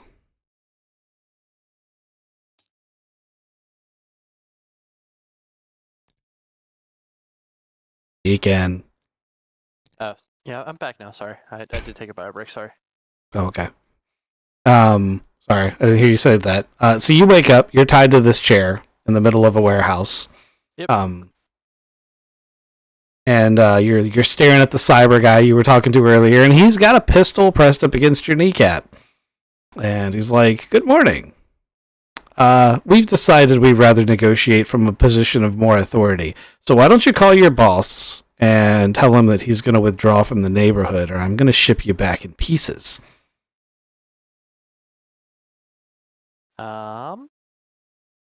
Question. We said we were going to give him a mic, Mm-hmm. so we could talk to him. He could talk to us. Yep. Can we talk to him? Can we hear what's going on, and can we talk to him? Can you hear what's going on? Yes, if you've set up his comm to broadcast back and forth, you will be able to hear what he says. You'll be able to hear what's said to them. If you speak through it, if you choose to unmute yourself, it's going to be like on speakerphone. Because as far as I know, you guys have never invested in subdermal microphones. That's a thing in this world, but you have to So, like yeah. you have to have it like surgically implanted. So around this time, I'd like to say, am I speaking to the leader of the triads right now? So that's going to make him step back, and he's going to be like, no, nobody speaks to the leader of the triads. Who the F is this? Who the F is this? I was looking for the leader of the triads. I'm the lieutenant in charge of this space, this division, and I'm the one who's going to be making the demands. Is this Sin? You don't sound like Sin. I thought we had a deal. You were supposed to deliver the leaders, and he talks right over top. You're supposed to deliver the leaders of this little group. We were going to kill them all and divide the territory. Why are you going back on your deal? Oh, this isn't Sin. Sin had an accident. He fell out 150 stories, I think. We tried to get a replacement for Sin to keep this deal going, but he's a terrible actor. It sounds like you saw right through him from the start. But yeah, everything's on. We're good to go. We just wanted to have a quick meeting and talk about what the next plan was. I'm just stalling until I can blow through that building. Yeah. At this point, you could certainly drive any one of the vehicles through. The air raft is probably not going to survive an impact. If you guys wanted to use that, I can't remember where you landed on. I think all of us got into the APC. Okay. Well, that's meant to drive through things and has a giant cannon. So if you need to make a door, you can. I want a gravity hammer through the roof. Okay. It's a building, so I don't take a negative. it's a building, so you don't have to roll to hit. So I just want to come through the roof and like land between Deacon and Cyber Mobster number 1. okay, I tell you what. Roll me a fly check. It's not really to determine whether or not you get hurt. Deacon, you're so fucked. I'm sorry. I was trying to protect you, but this is going to go poorly. Do I have enough wherewithal to? I got a 4. Okay. Rolled 4. Deacon, would you rather leave it up to chance, or would you try to roll out of the way, knowing what's coming? I'm trying to roll out of the way, but I have a feeling my roll out of the way check is not all that great. You can do, because this is a life or death situation, and when you know you're going to die, you can do amazing things. So give yourself a +4 to whatever check you want to make, either dexterity or strength, to basically tip the chair over and get the fuck out of the way. Because, you guys have been here before. Oh shit, that guy rolled boxcars. He is not going to get hit by this. Yeah, is it a straight dexterity check or is it athletics dexterity? It can be whatever's the best check for you. All you need is some way to tip your chair over to get out of the way. Okay, it's straight dexterity. You said I get +4. Mm-hmm. All right, so that is an 11 for me. Okay, chair tips over. It's like abracadabra. There was a deacon, now there's a mole. Pretty much. You land right where Deacon's chair was, the punk. And there's a very shocked cyber monster who, would be more confident if it wasn't for the fact that his badass shotgun wielding bitch over here is run over by an APC. So how does this all go down? Do you guys shoot the cannon before you come through the wall, or you just drive through the wall? Cannon through the wall. Okay. You're good on that cannon. Sheer, give me a gunnery check. It does have IR, so you can actually target the people behind the wall through the wall. And then, if you're trying to weaken the wall, that gives a bonus to Sammy to drive through it. Gotcha. For my gunnery, trying to find it in this huge list of things. That's gunner turret. Yep. Excellent. I have 2 skill points in that. And then is it a dexterity check? Yes, you add your dexterity to your shooting checks. Then I got a 9. 9 does it. An AFV cannon does.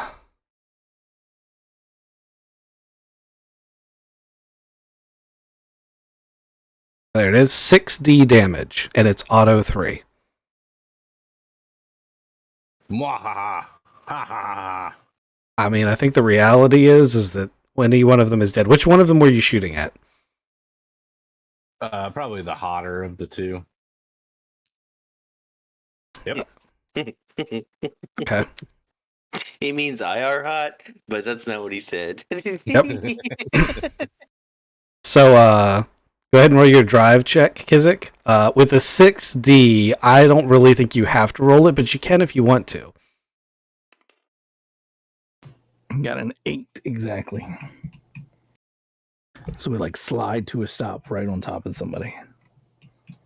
So, this triad shotgun lady like pulls out a shotgun, and Maul, your threat sensors in your armor do go off and say, "Hey, that is a pretty big gun." She's pointing at you, and then it almost says, "Nope, never mind." Or at least in your head, you thought it did, because her head just explodes as a anti-armor round sails through the whole building, like through her head on the way in between you and this guy, and out the other window. And as if that wasn't enough, a vehicle comes sailing through the door and flattens what's left of her body as the APC comes into the room. This guy shits his pants. Rightfully so. We are now at the top of the round. All that was surprise round.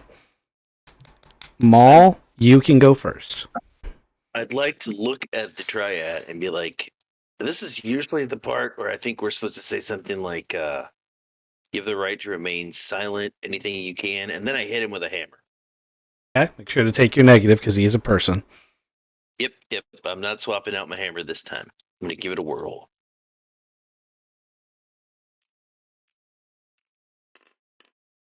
Ooh, not going to hit. That's a 4, 5, 9, minus 6, so it's a 3 to hit him. But I hit the floor real hard. Okay, well, I'll chat it to an intimidate. After Maul, we have the 10, which is Raccoon. Tipping the chair over has broken the legs of it, and you are able to get free. Unfortunately, as you look up, there is a lady with a shotgun pointed directly at your head. Hey, if you hold your fire. Charm check. Hmm? Seduction check.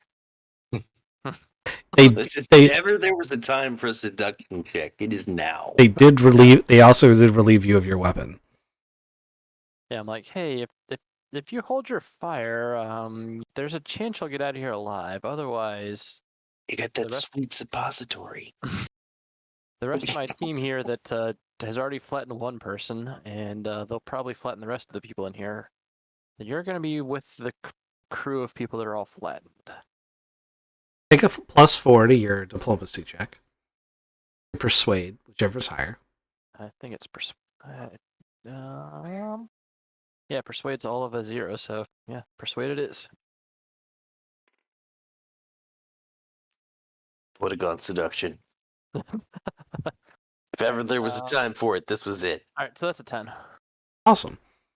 So, she looks at you, looks at the APC with the giant fucking cannon that just blew away her friend, the giant piece of power armor, looks back at you, bolts out this door.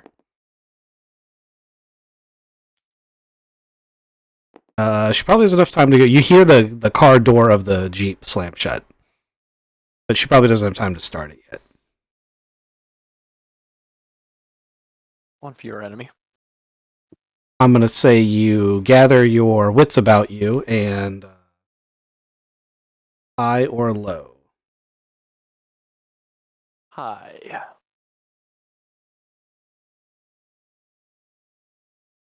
.61, so you just barely pass. As you're rolling around on the ground, trying to completely free yourself, you find a single revolver within arm's reach. It's got a full cylinder, but there's no spare rounds for it. But one of the baddies must have dropped it in all the confusion.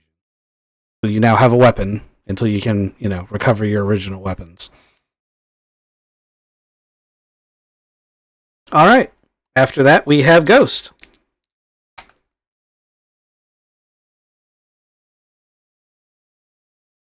Ghost is muted. I just muted myself. I'm still in the turret, and I'm going to point the turret at the... I'm going to hit the cyber mobster back here. Okay. You got his IR signature. He can't really hide behind crates. That's not going to work. Go ahead and give me your roll. You are targeting an individual, but this weapon, I think, is meant to do that.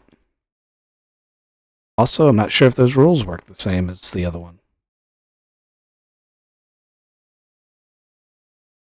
Got an 11. Okay. You don't need to roll damage unless you want to. It's 6D auto 3. It's weird. Yeah, this guy pops. Now, I will say that you shoot through one of the crates. A pink...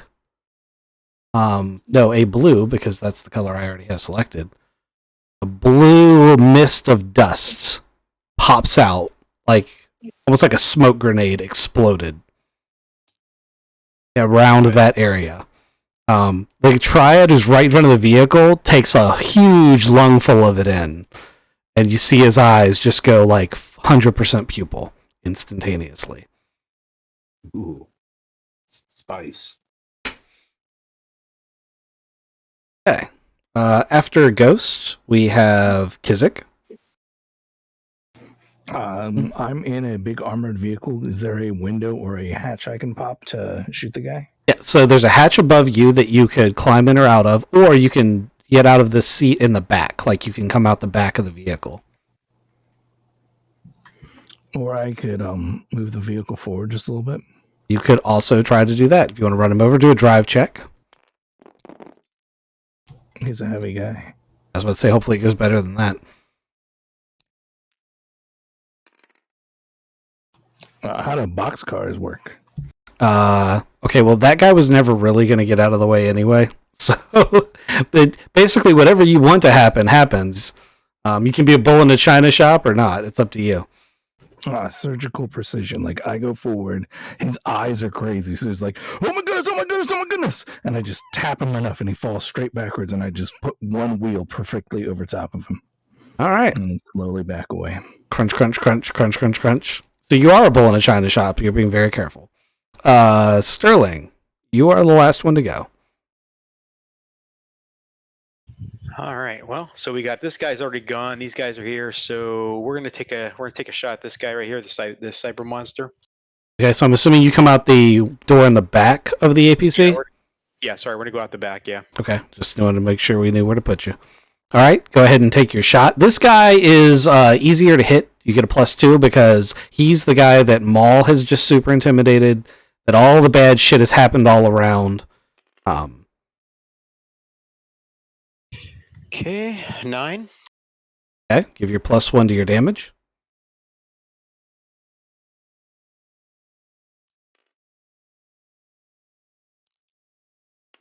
What are you shooting him with, by the way? Oh yeah, that's right. Hold on. Because if it's the shotgun, it's auto something, I think. Where's the shotgun at?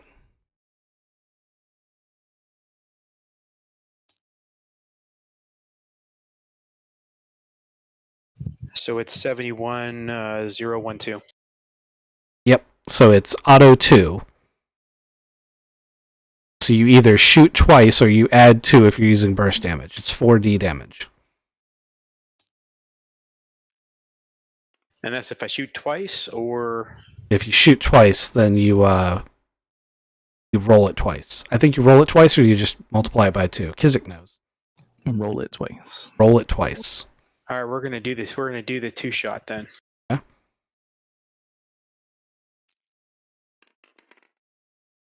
First one's 13. Okay. And second one is 17. Okay. So you turn him into a greasy stain. Like the waist up is just gibbed into hamburger. You probably hear Maul say something about kill stealing. I'm still going to hit him with the hammer. Now he's standing still. It's like hitting a building. Yep. It'll be easy. 100%. You don't have to roll. You just turn the rest into Gibbs. I think that's everybody, except for you hear the sound of a vehicle starting up and screeching down the highway. You may choose to pursue if you want, but technically Deacon told her she could live. Yeah. Yeah, we got to be honorable, I guess. Matt's gonna use an IR and just. Oh, but let's just say he doesn't. You don't have to be honorable. You have several ways of not being. Yeah. Man, I'll chase her down and hit the car. Look, in fairness, none of us know that Deacon said that, and it's not going. Deacon's not going to have a turn. Nope. Technically, Deacon would have a turn to say something like that, as they are zeroing in on her. How bloodthirsty are you? Oh, we The gotta triad. use her to send a message. She did have a shotgun to your head, so. Yeah, that's why I said what I said. I'm like, Yeah, that doesn't mean you meant it. That means you just didn't want to die. It's true. Again, I'm still alive. She did not take the shotgun and launch it at my face, so I would call that a successful negotiation. You seduced her into not shooting you. We get it.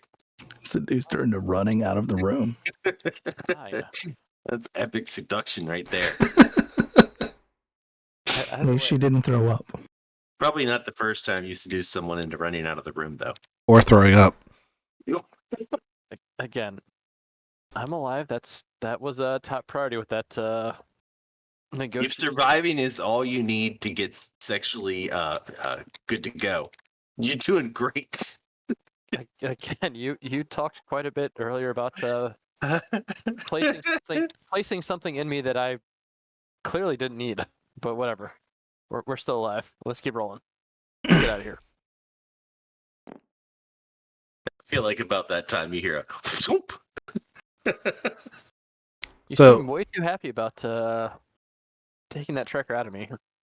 So, Oh no, I'm not taking it out of you. he's gonna have to poo eventually. So, you guys have killed everyone here. You're out of combat time. Unfortunately, the leadership of the Triads didn't show up here.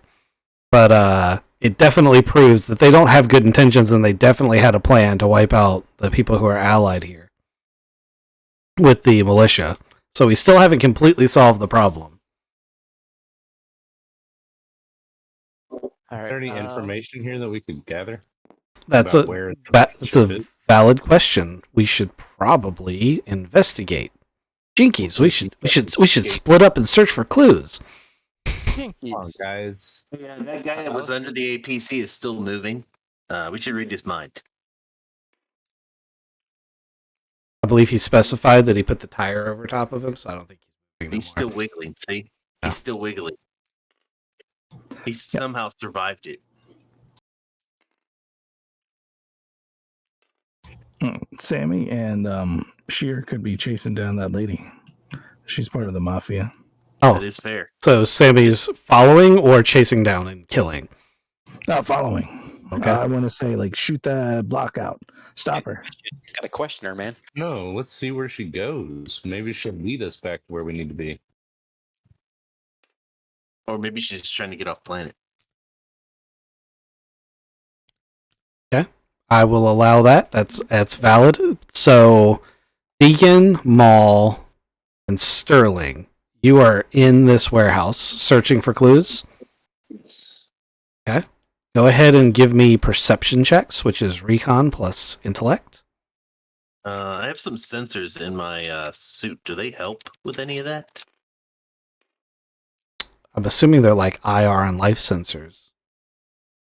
Let's. I don't know. I don't remember what page that was, but there's some stuff. All right, I got an 8. You find a cell phone on one of these guys.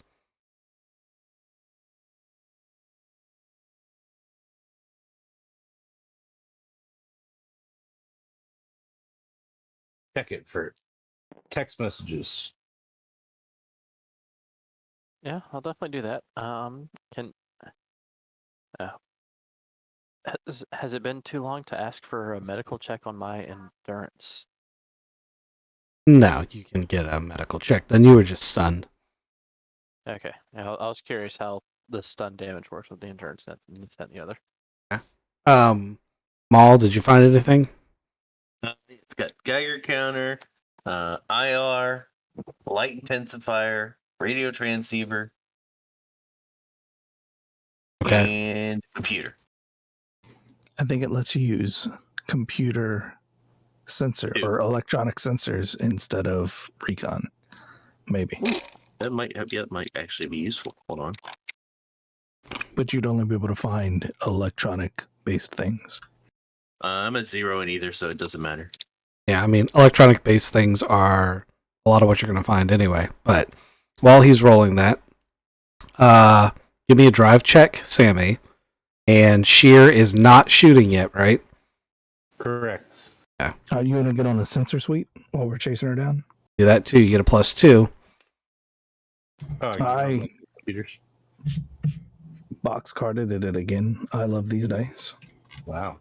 Okay, so I was going to have her running from you full tilt, but you are like slipping into traffic in an APC and still keeping up with her as she zips through the different streets, but she doesn't notice you're there. I feel like the other cars see there's bits of buildings still on the APC and they're giving us just a little bit extra space.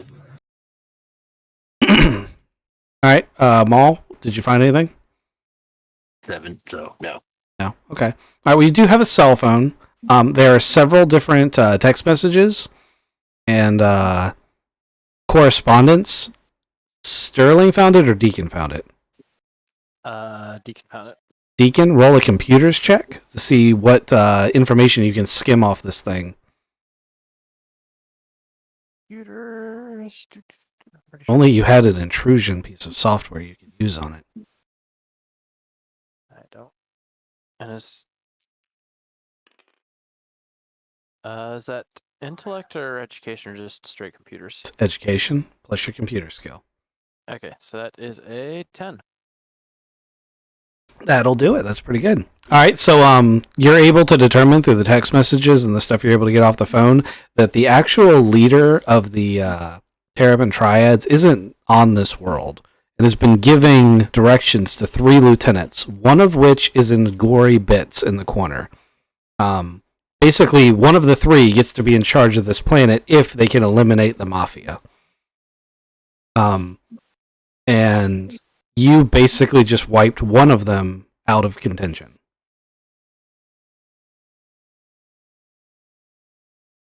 Do you have a number for the other 2? You don't know who the other 2's names are. You're almost certain that those numbers would be in this guy's phone. But unfortunately, the one you turned into goop, that's not the phone that you got. So you're not sure about which ones are which. It's likely that those numbers are in there somewhere. You just don't know which ones are which. Check recent calls. The smaller person would not have been talking to them. Gotcha. Just because they know who they are doesn't mean that they would regularly be talking to them. Now, that guy who you turned into goop, his cell phone probably would have had that. But he's goopy. All right, so this chick, she goes all the way around to an office building on the far side of town, pulls up to the front door, leaves the engine running, and runs inside.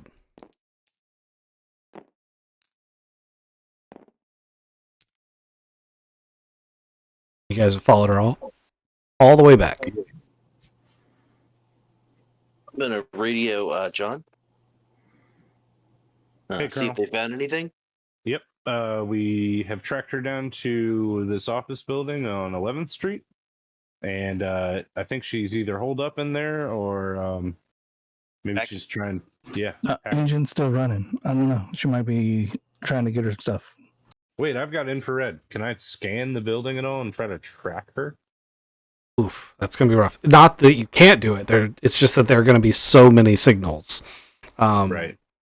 Yeah, I think that's what he's looking for. He wants to see if there's a lot of signals. Go- Yeah, are there like a million people in here? Yeah, this is definitely like you wouldn't even need infrared for that. This is there's fully staffed office building. Like it's working. It's a business. There's people here. It's several businesses actually. You want to track her specifically, it's going to be a pretty difficult check, but I'll just tell you right now, you don't even have to roll. There's a bunch of people in here. All right. I will try to track her Okay. Give me with an actual recon. an Or is it 11. a computer? You can take a +2 for your sensors because you're in the vehicle that gives you a +2 for your sensors, but it's an 11 to actually track her. Okay, so if it's a recon, I got an 8. If it's a computers, I got an 11. Okay, well, you can use computers. That's what the sensors in the vehicle are.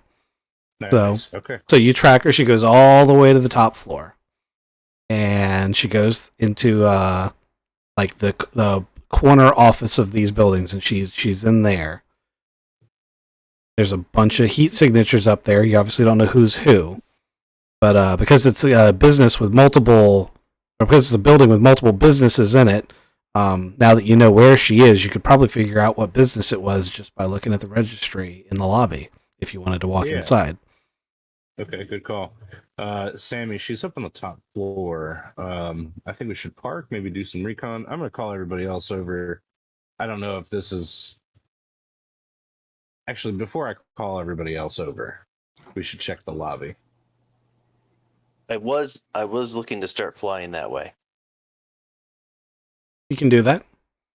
Also, don't forget you got those 2 guys in the air raft that can, pick up members of the party that can't just fly there. On the way in, I'm going to take the keys out of the truck. Okay. You just reach in, turn the ignition off, take the keys. It's fine. Okay. It's a standard office building. There is like a reception desk, but it's not like stopping anyone that's coming in. And there's a big info panel just sitting right in the middle of the lobby with the names of all the businesses. Which one's on the top floor? So right now, most of the businesses have Scotch tape taped over top of them, and you realize that this building is being housed as like a central refugee center. So most of the offices have been taken over by places that are distributing food or aid, but the office she ran into is one of the ones with the original nameplate on it, and it says Viper Enterprises.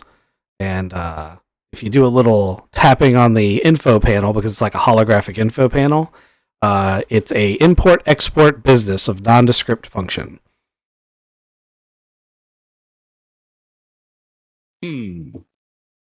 Weird.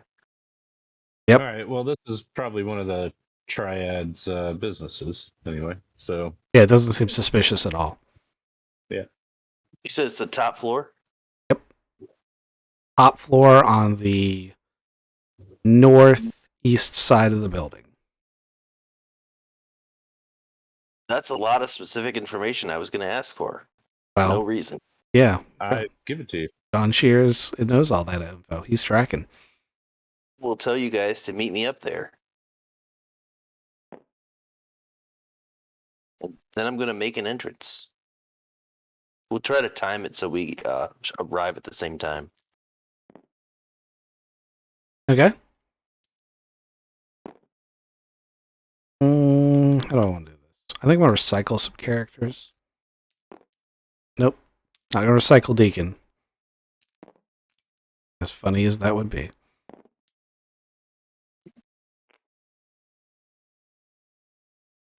It's like a 45-second elevator ride with Cher and Sammy.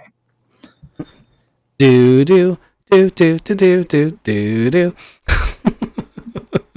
I'm definitely doing along with the music. He's gonna go through the window again. Window. That's hilarious. I mean, this music isn't that good. Oh, dude, I like it, man.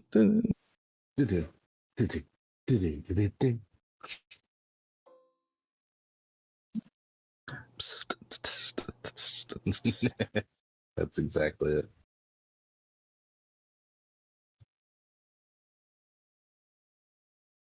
Some dumb chairs.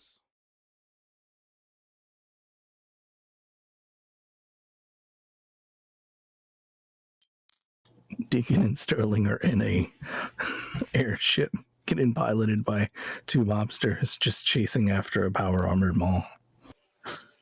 Yep. I I'm feel sure one of the monsters. Does this happen very often? that's what I was about to say. The guys are like, "This is really cool, but like, is this your day job?"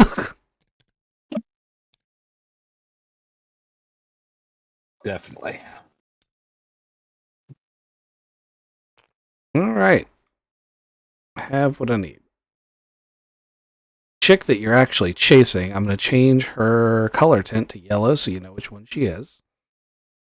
Two of them. You guys burst through the door or roof or whatevs, and into the office. Everybody place yourselves.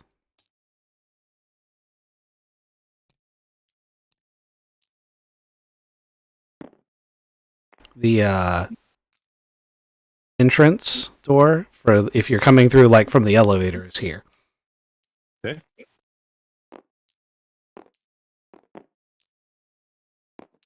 And at the top of the round, we have Maul.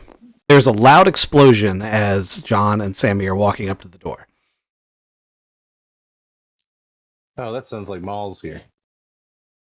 So I'd like to look at the lady in yellow and tell her thank you, and then look at what I can only guess to be Lieutenant number 2. I'm hoping, Okay. and I'm gonna ask him, Lieutenant number 2. So, yeah, he's the guy in orange is the guy who looks important, and he's dressed like he's probably the guy in charge, and he immediately pulls a gun and starts shooting at you.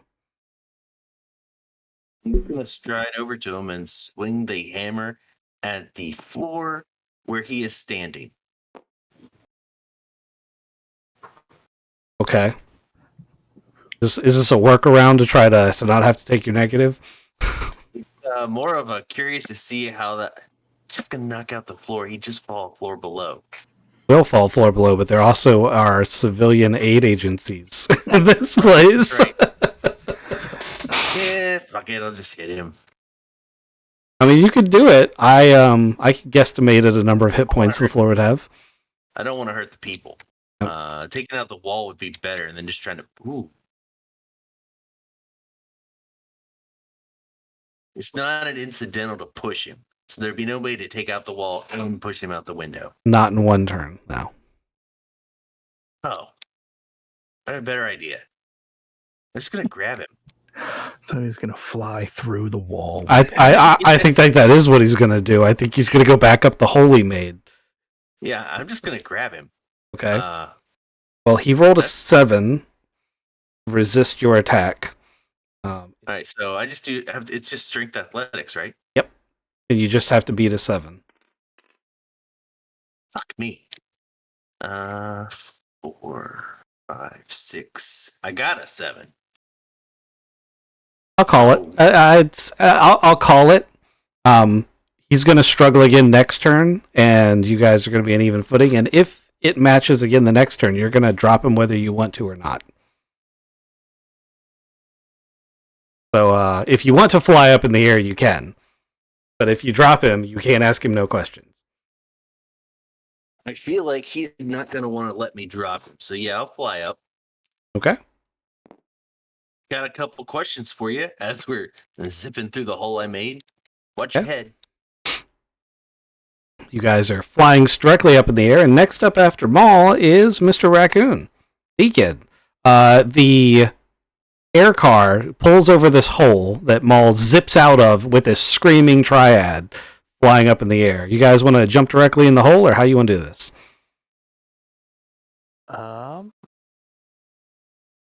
Yeah, I guess I see him flying out with someone else, so I guess that gives me the option just to jump through the same hole. Yep. Also, you've recovered your weaponry. I forgot to mention that. When you searched the room, you found your stuff. Oh, I found all my stuff? Yep. Okay. You know, the only thing they took from you were your weapons, and they were all on, their persons. Okay, so if I jump in this room, there's this many people around here? Yep. So there's a chick you were chasing down, a guard she was trying to talk to get access to the other people in the room who are all now armed, and they were shooting at a guy in power armor who's now gone, and they're very stunned. There's also a ding ding ding from the doorbell at the door. Yeah, so I guess as I roll in through this hole in the wall, can I check to? I'm assuming that as soon as I jump through this hole, they're all staring at me. They were already staring at the hole. It's in the ceiling, not the wall. But yeah, as you jump in, they just saw their boss get grabbed by a guy in flight pack power armor who just flew straight back out the room. It's not a thing you see every day. All right. Yeah. I will just do my best to talk to him. It's like, all right, guys, calm down. Yes, your boss may have been transported out of here, but there's a chance that everything's going to turn out okay for you guys. If everybody just lowers their weapons, I'm sure we can talk through some stuff. Go ahead and roll your persuade. This is where he does the double ones. You need to beat an 8. Haha, it's a 10. Okay. This chick goes to run out the door. This guard is like, no, don't hit the button. She slaps the security button, which unlocks the front door, and she runs right into Sheer and Sammy, who were previously locked out of the security door. This chick is the best team member we've ever had. I'm gonna stop her physically, and I'm gonna try to hold on to her. My turn. Okay. It is your turn. Okay. Then, yep, I'm gonna grab her and try to restrain her without causing damage. Okay. She rolled an 8. But guess that's a strength, right? Yep. Strength check. You can do there's a hand-to-hand if you want to, or melee. Can't remember which one it is. Melee unarmed check. Yep. It's melee unarmed. Either No. strength or dex. It's just unarmed. It's not melee unarmed. Oh yeah, it is. Okay, there's melee right there. I was reading it wrong. I'm sorry. You're right. Melee unarmed using either strength or dex. You can use your dex score in this system. Okay, but I'm gonna take a -3 because I'm untrained in melee. Don't you have athletics though? I do have athletic strength, but that's not what they called for. They said melee unarmed. I'm really surprised you don't have melee at all, but yeah, that's I'm a sniper. Yep. I only get 3 skill points. Okay, I got a 7. I did not get an 8. Okay. So she still bumps into you, and like she stumbles and kind of like skitters, but she does get past you. Which leaves you with the choice, so you can either chase her again, or you can let her go, or you can shoot her. Up to you. But that was your action. You want to take a maneuver? Yeah, I'm gonna come into the room. Okay. After Ghost, we have Mr. Kizik, Mr. Sammy.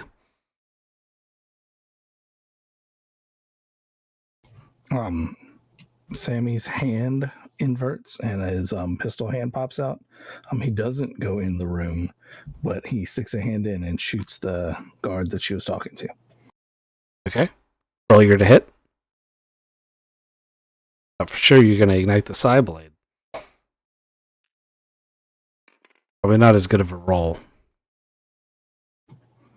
That's an exact 8. Okay. Roll your damage.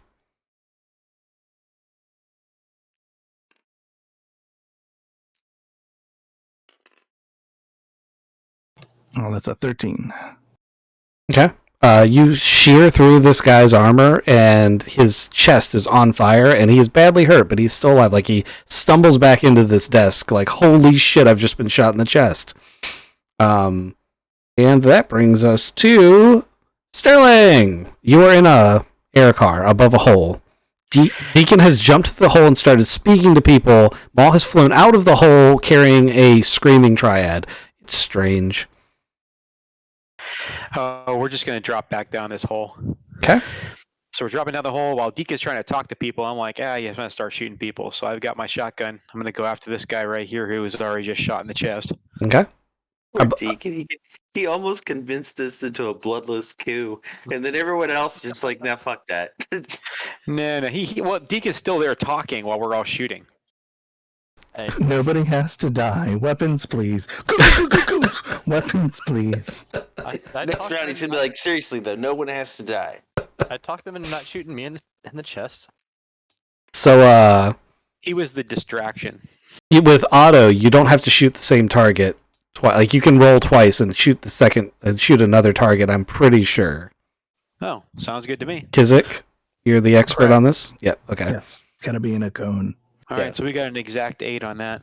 Okay, so that's the triad guy. You can roll your damage for him, and I'm gonna say your cone. You can hit the cyber mobster who's back behind him. That guy is taking half cover, so he's going to be a little bit more damage resistant.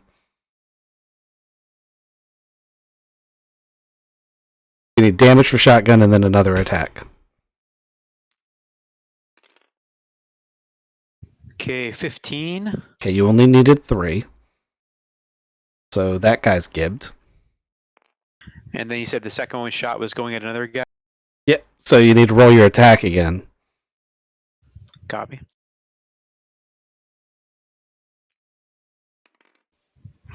Uh, 8 again.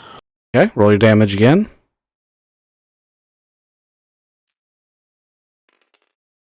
$15. Okay. He takes 10. Not enough. You do hit him, but it's like a shoulder through and through.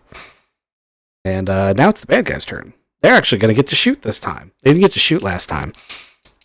Oh, I was close to convincing him not to shoot. Boo. Okay. Well, that one hits with a shotgun on Deacon. Damn it! Probably because I lied. I'm like, hey, we don't have to shoot here. Well, no, it was actually because you were just the closest to her. It's 4d damage for a shotgun. So let me pull one more of these I might here. be done.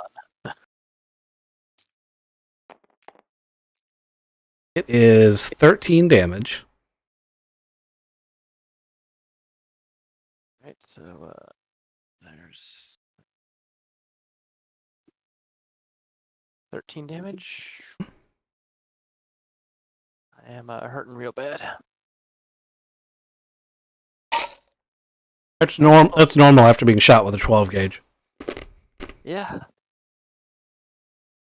I'm assuming I don't actually have any armor on me. Okay. The guy with the laser pistol in the corner doesn't actually hit. He was shooting at John Shear, though. You're supposed to have armor on, yes. I mean, I'm not your character. I don't have your character sheet. I didn't ask for people's character sheets. But there have been many different times you guys have picked up armor, so my assumption is that everyone's wearing some kind of armor. Thought that by the fact that I was wearing the suit to semi look like Yeah, but on the flight over here, you would have been able to, armor back up. Yeah. I also pointed out. damage, you'd go for it. Yeah, I also pointed out that you got all your gear back, so gave you an out for that. Okay. So put me back in the boarding vac suit, although my boarding vac suit was damaged.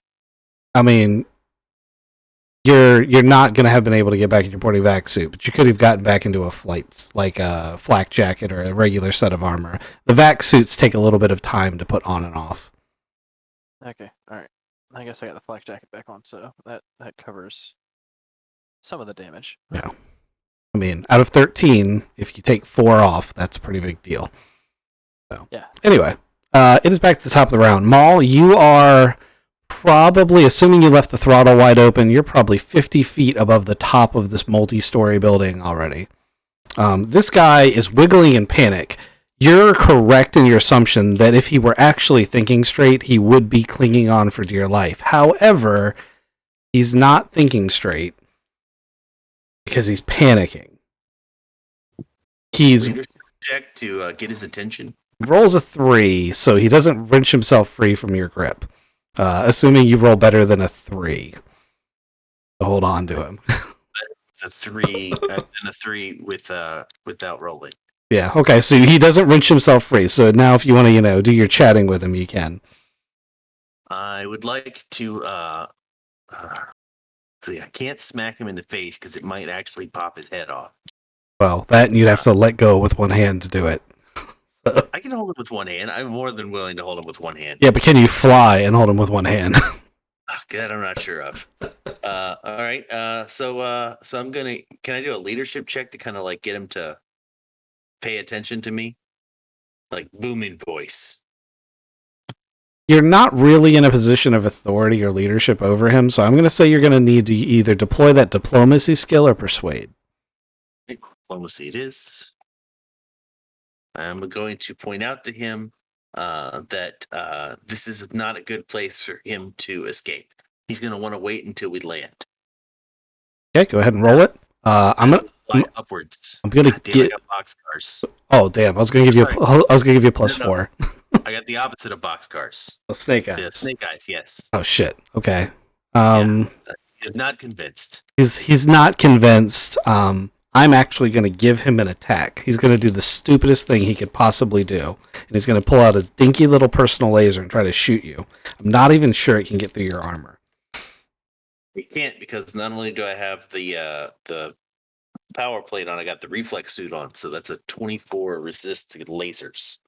Yeah. So I'm gonna let him shoot me in the face and take that as a bonus later.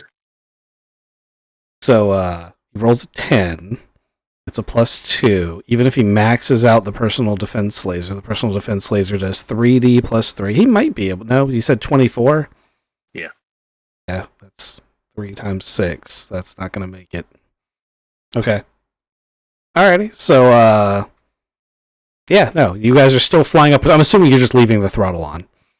Yeah, we're gonna go high enough to where either he stops struggling because the air is thin, or he comes to his senses and realizes that communication is key. All right, that brings us back to the top of the. Sorry, no, you've already went. So that brings us to Ghost. No, Raccoon. Sorry, Raccoon. Deacon. Yeah, You've been shot. Was it this guy or this character? This one shot you with a shotgun. All right. Yeah, I'm taking the laser pistol and landing at him. Okay, go ahead and do your attack. All right. So that is. She's in partial cover behind her desk. So that's 11. With the, I guess, is cover -1 or -2? Cover is -5 to your damage. It acts like an extra layer of soak. Oh. Okay. You don't need to do anything different. You just tell me your damage roll and I'll take it off. Okay. All right. So that was 11. So I get 3 to damage. Yep, you get 3 extra. All right. So that's 13, 16 damage. Okay.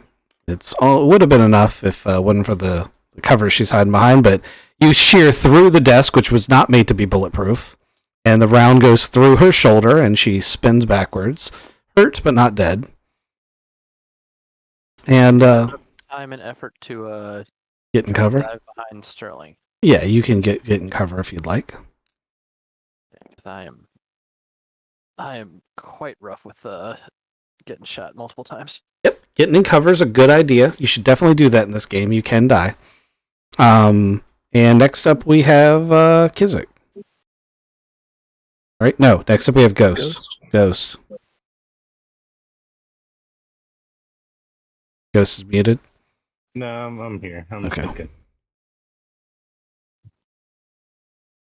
Really you're debating whether or not you're going to chase that chick, aren't you? Yeah, I think that's actually probably where I'm going to go. Okay, well you get to use that athletics score you were talking about. Yeah, I'm going to run her down. Go ahead and roll it. Can I toss him her keys? Ooh, that'd be cool. You absolutely can, as an incidental even. Got 2 4s, so that's an 8 plus my athletics. 11 total. You catch her before she gets to the elevator. She's exhausted. Hey, so can you lead us to the third guy?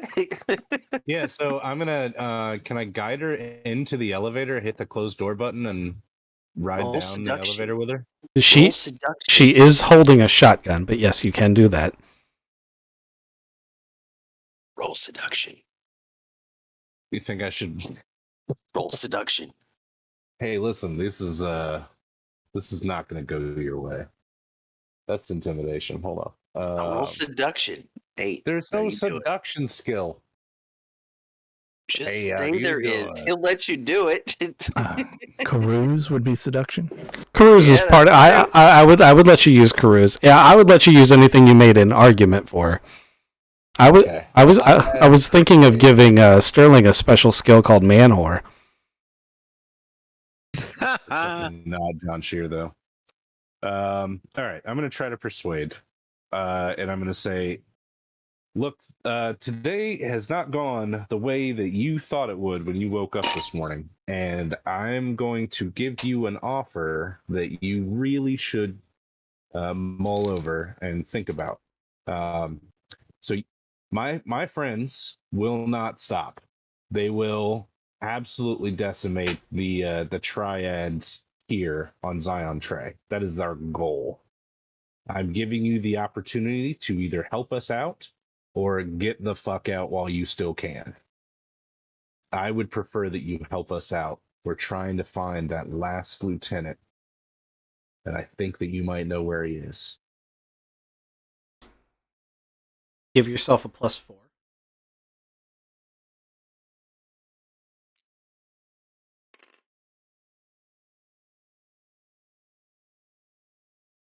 Well, total.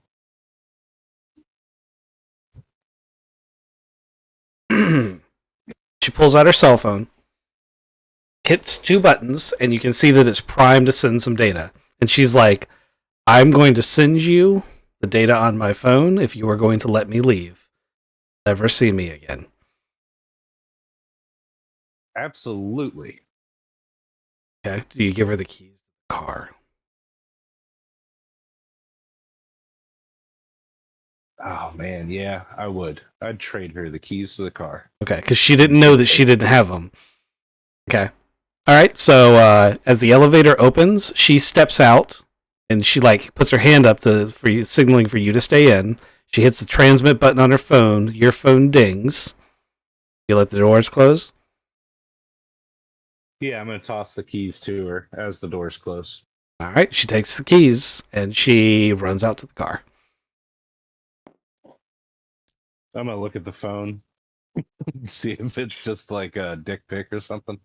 I mean, there's probably plenty of dick pics on there. She a little bit of a hoe bag too, but that's also got all of her contact information for all the people she's been talking to in the city, and it is a significant amount of data.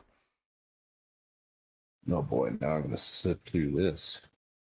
Well, I'll listen to the music while I'm riding up the elevator, and I'll look through the stuff. All right. Speaking of music, last 4 minutes. I'll go ahead and turn my music back on. I forgot. Okay. So we're back to Kizik. You got the keys. Toss him the keys. Take a step in and just walk towards the guy in the corner. Hand blast him. Okay. Go ahead How'd and that go again? roll How your did- attack. Your hand blasting sounds like what? My hand blasting goes squish. Ow! I hit him with a 10. Give No, it- I've got energy weapons 11. Go ahead and roll your damage.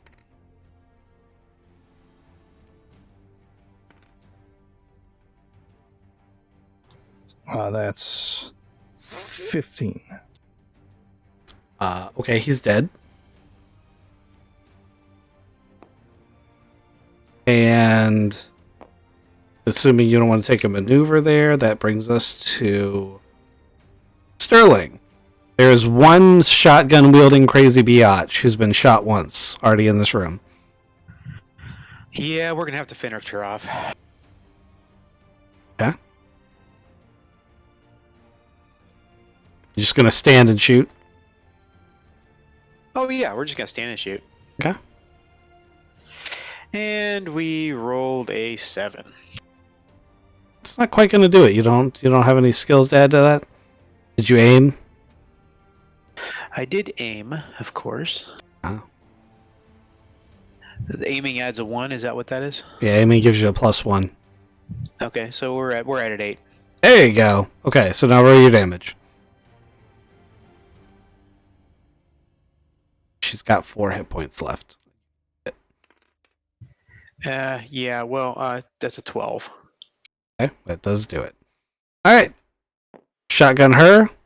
So we're gonna go back and we're gonna resolve the rest of this narratively because we already know how it's gonna go down. So Maul's reaching like airliner heights with this guy. So he's getting much more compliant. He probably peed himself, but you can't tell. What are we doing here?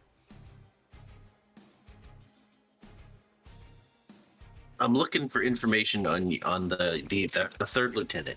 We've got the first one we've taken care of. We got him in custody. I'm sorry, we've taken possession of him. We have possession of you now. Just need the third one so we can get you guys off planet and get the deal with the Chitin that are currently attacking the planet as well.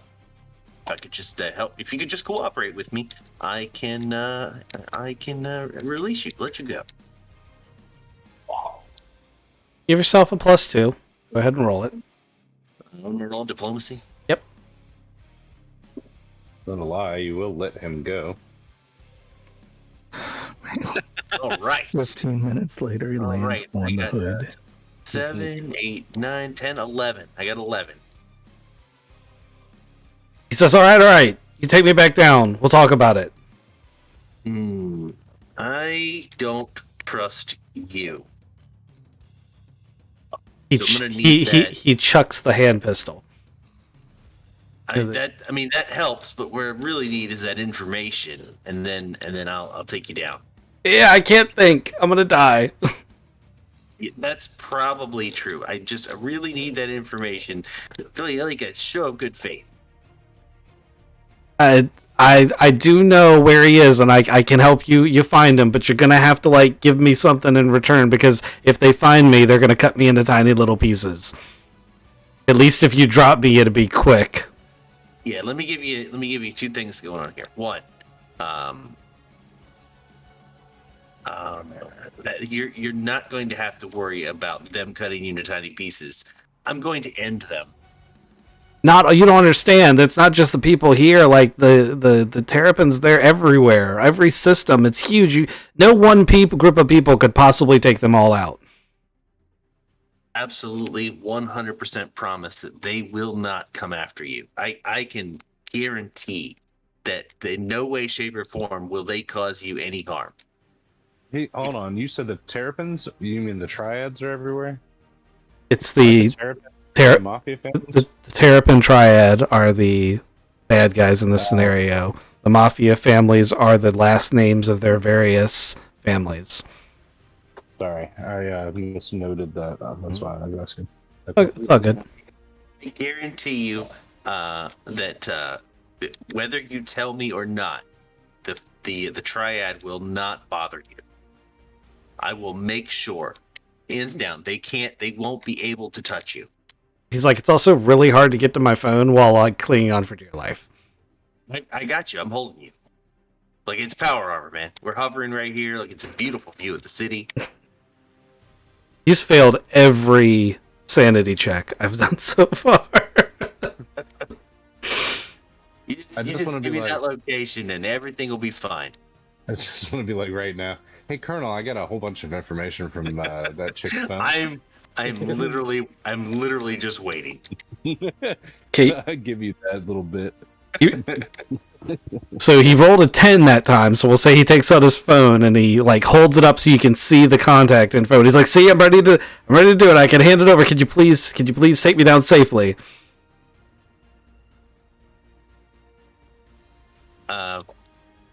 Yeah, just send the information to me and we'll get you down. I give him a cell phone number.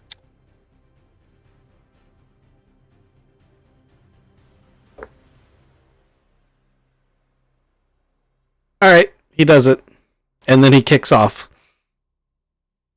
I hold on. I don't let him go. Oh, he tries real hard though. Yeah. And then when he stops struggling, I let him go. Okay.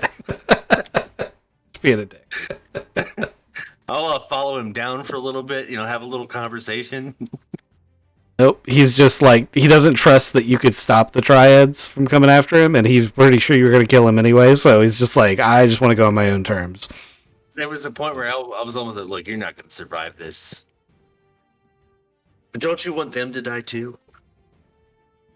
But lying is so much fun.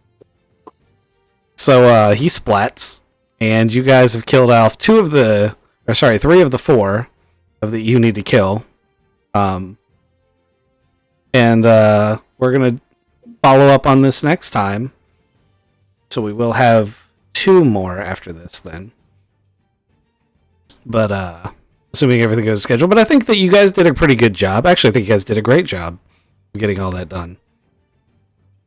Interrogation from a position of power, i.e., miles in the air, is not useful. If only Obi had that. The high ground is where the power. I had the high ground. Right. I am also going to say that, and we will go over this more next time, the information that you two got from your different cell phones does not match. Interesting. Nice. Who lied? We're going to find out. Next time on Traveler.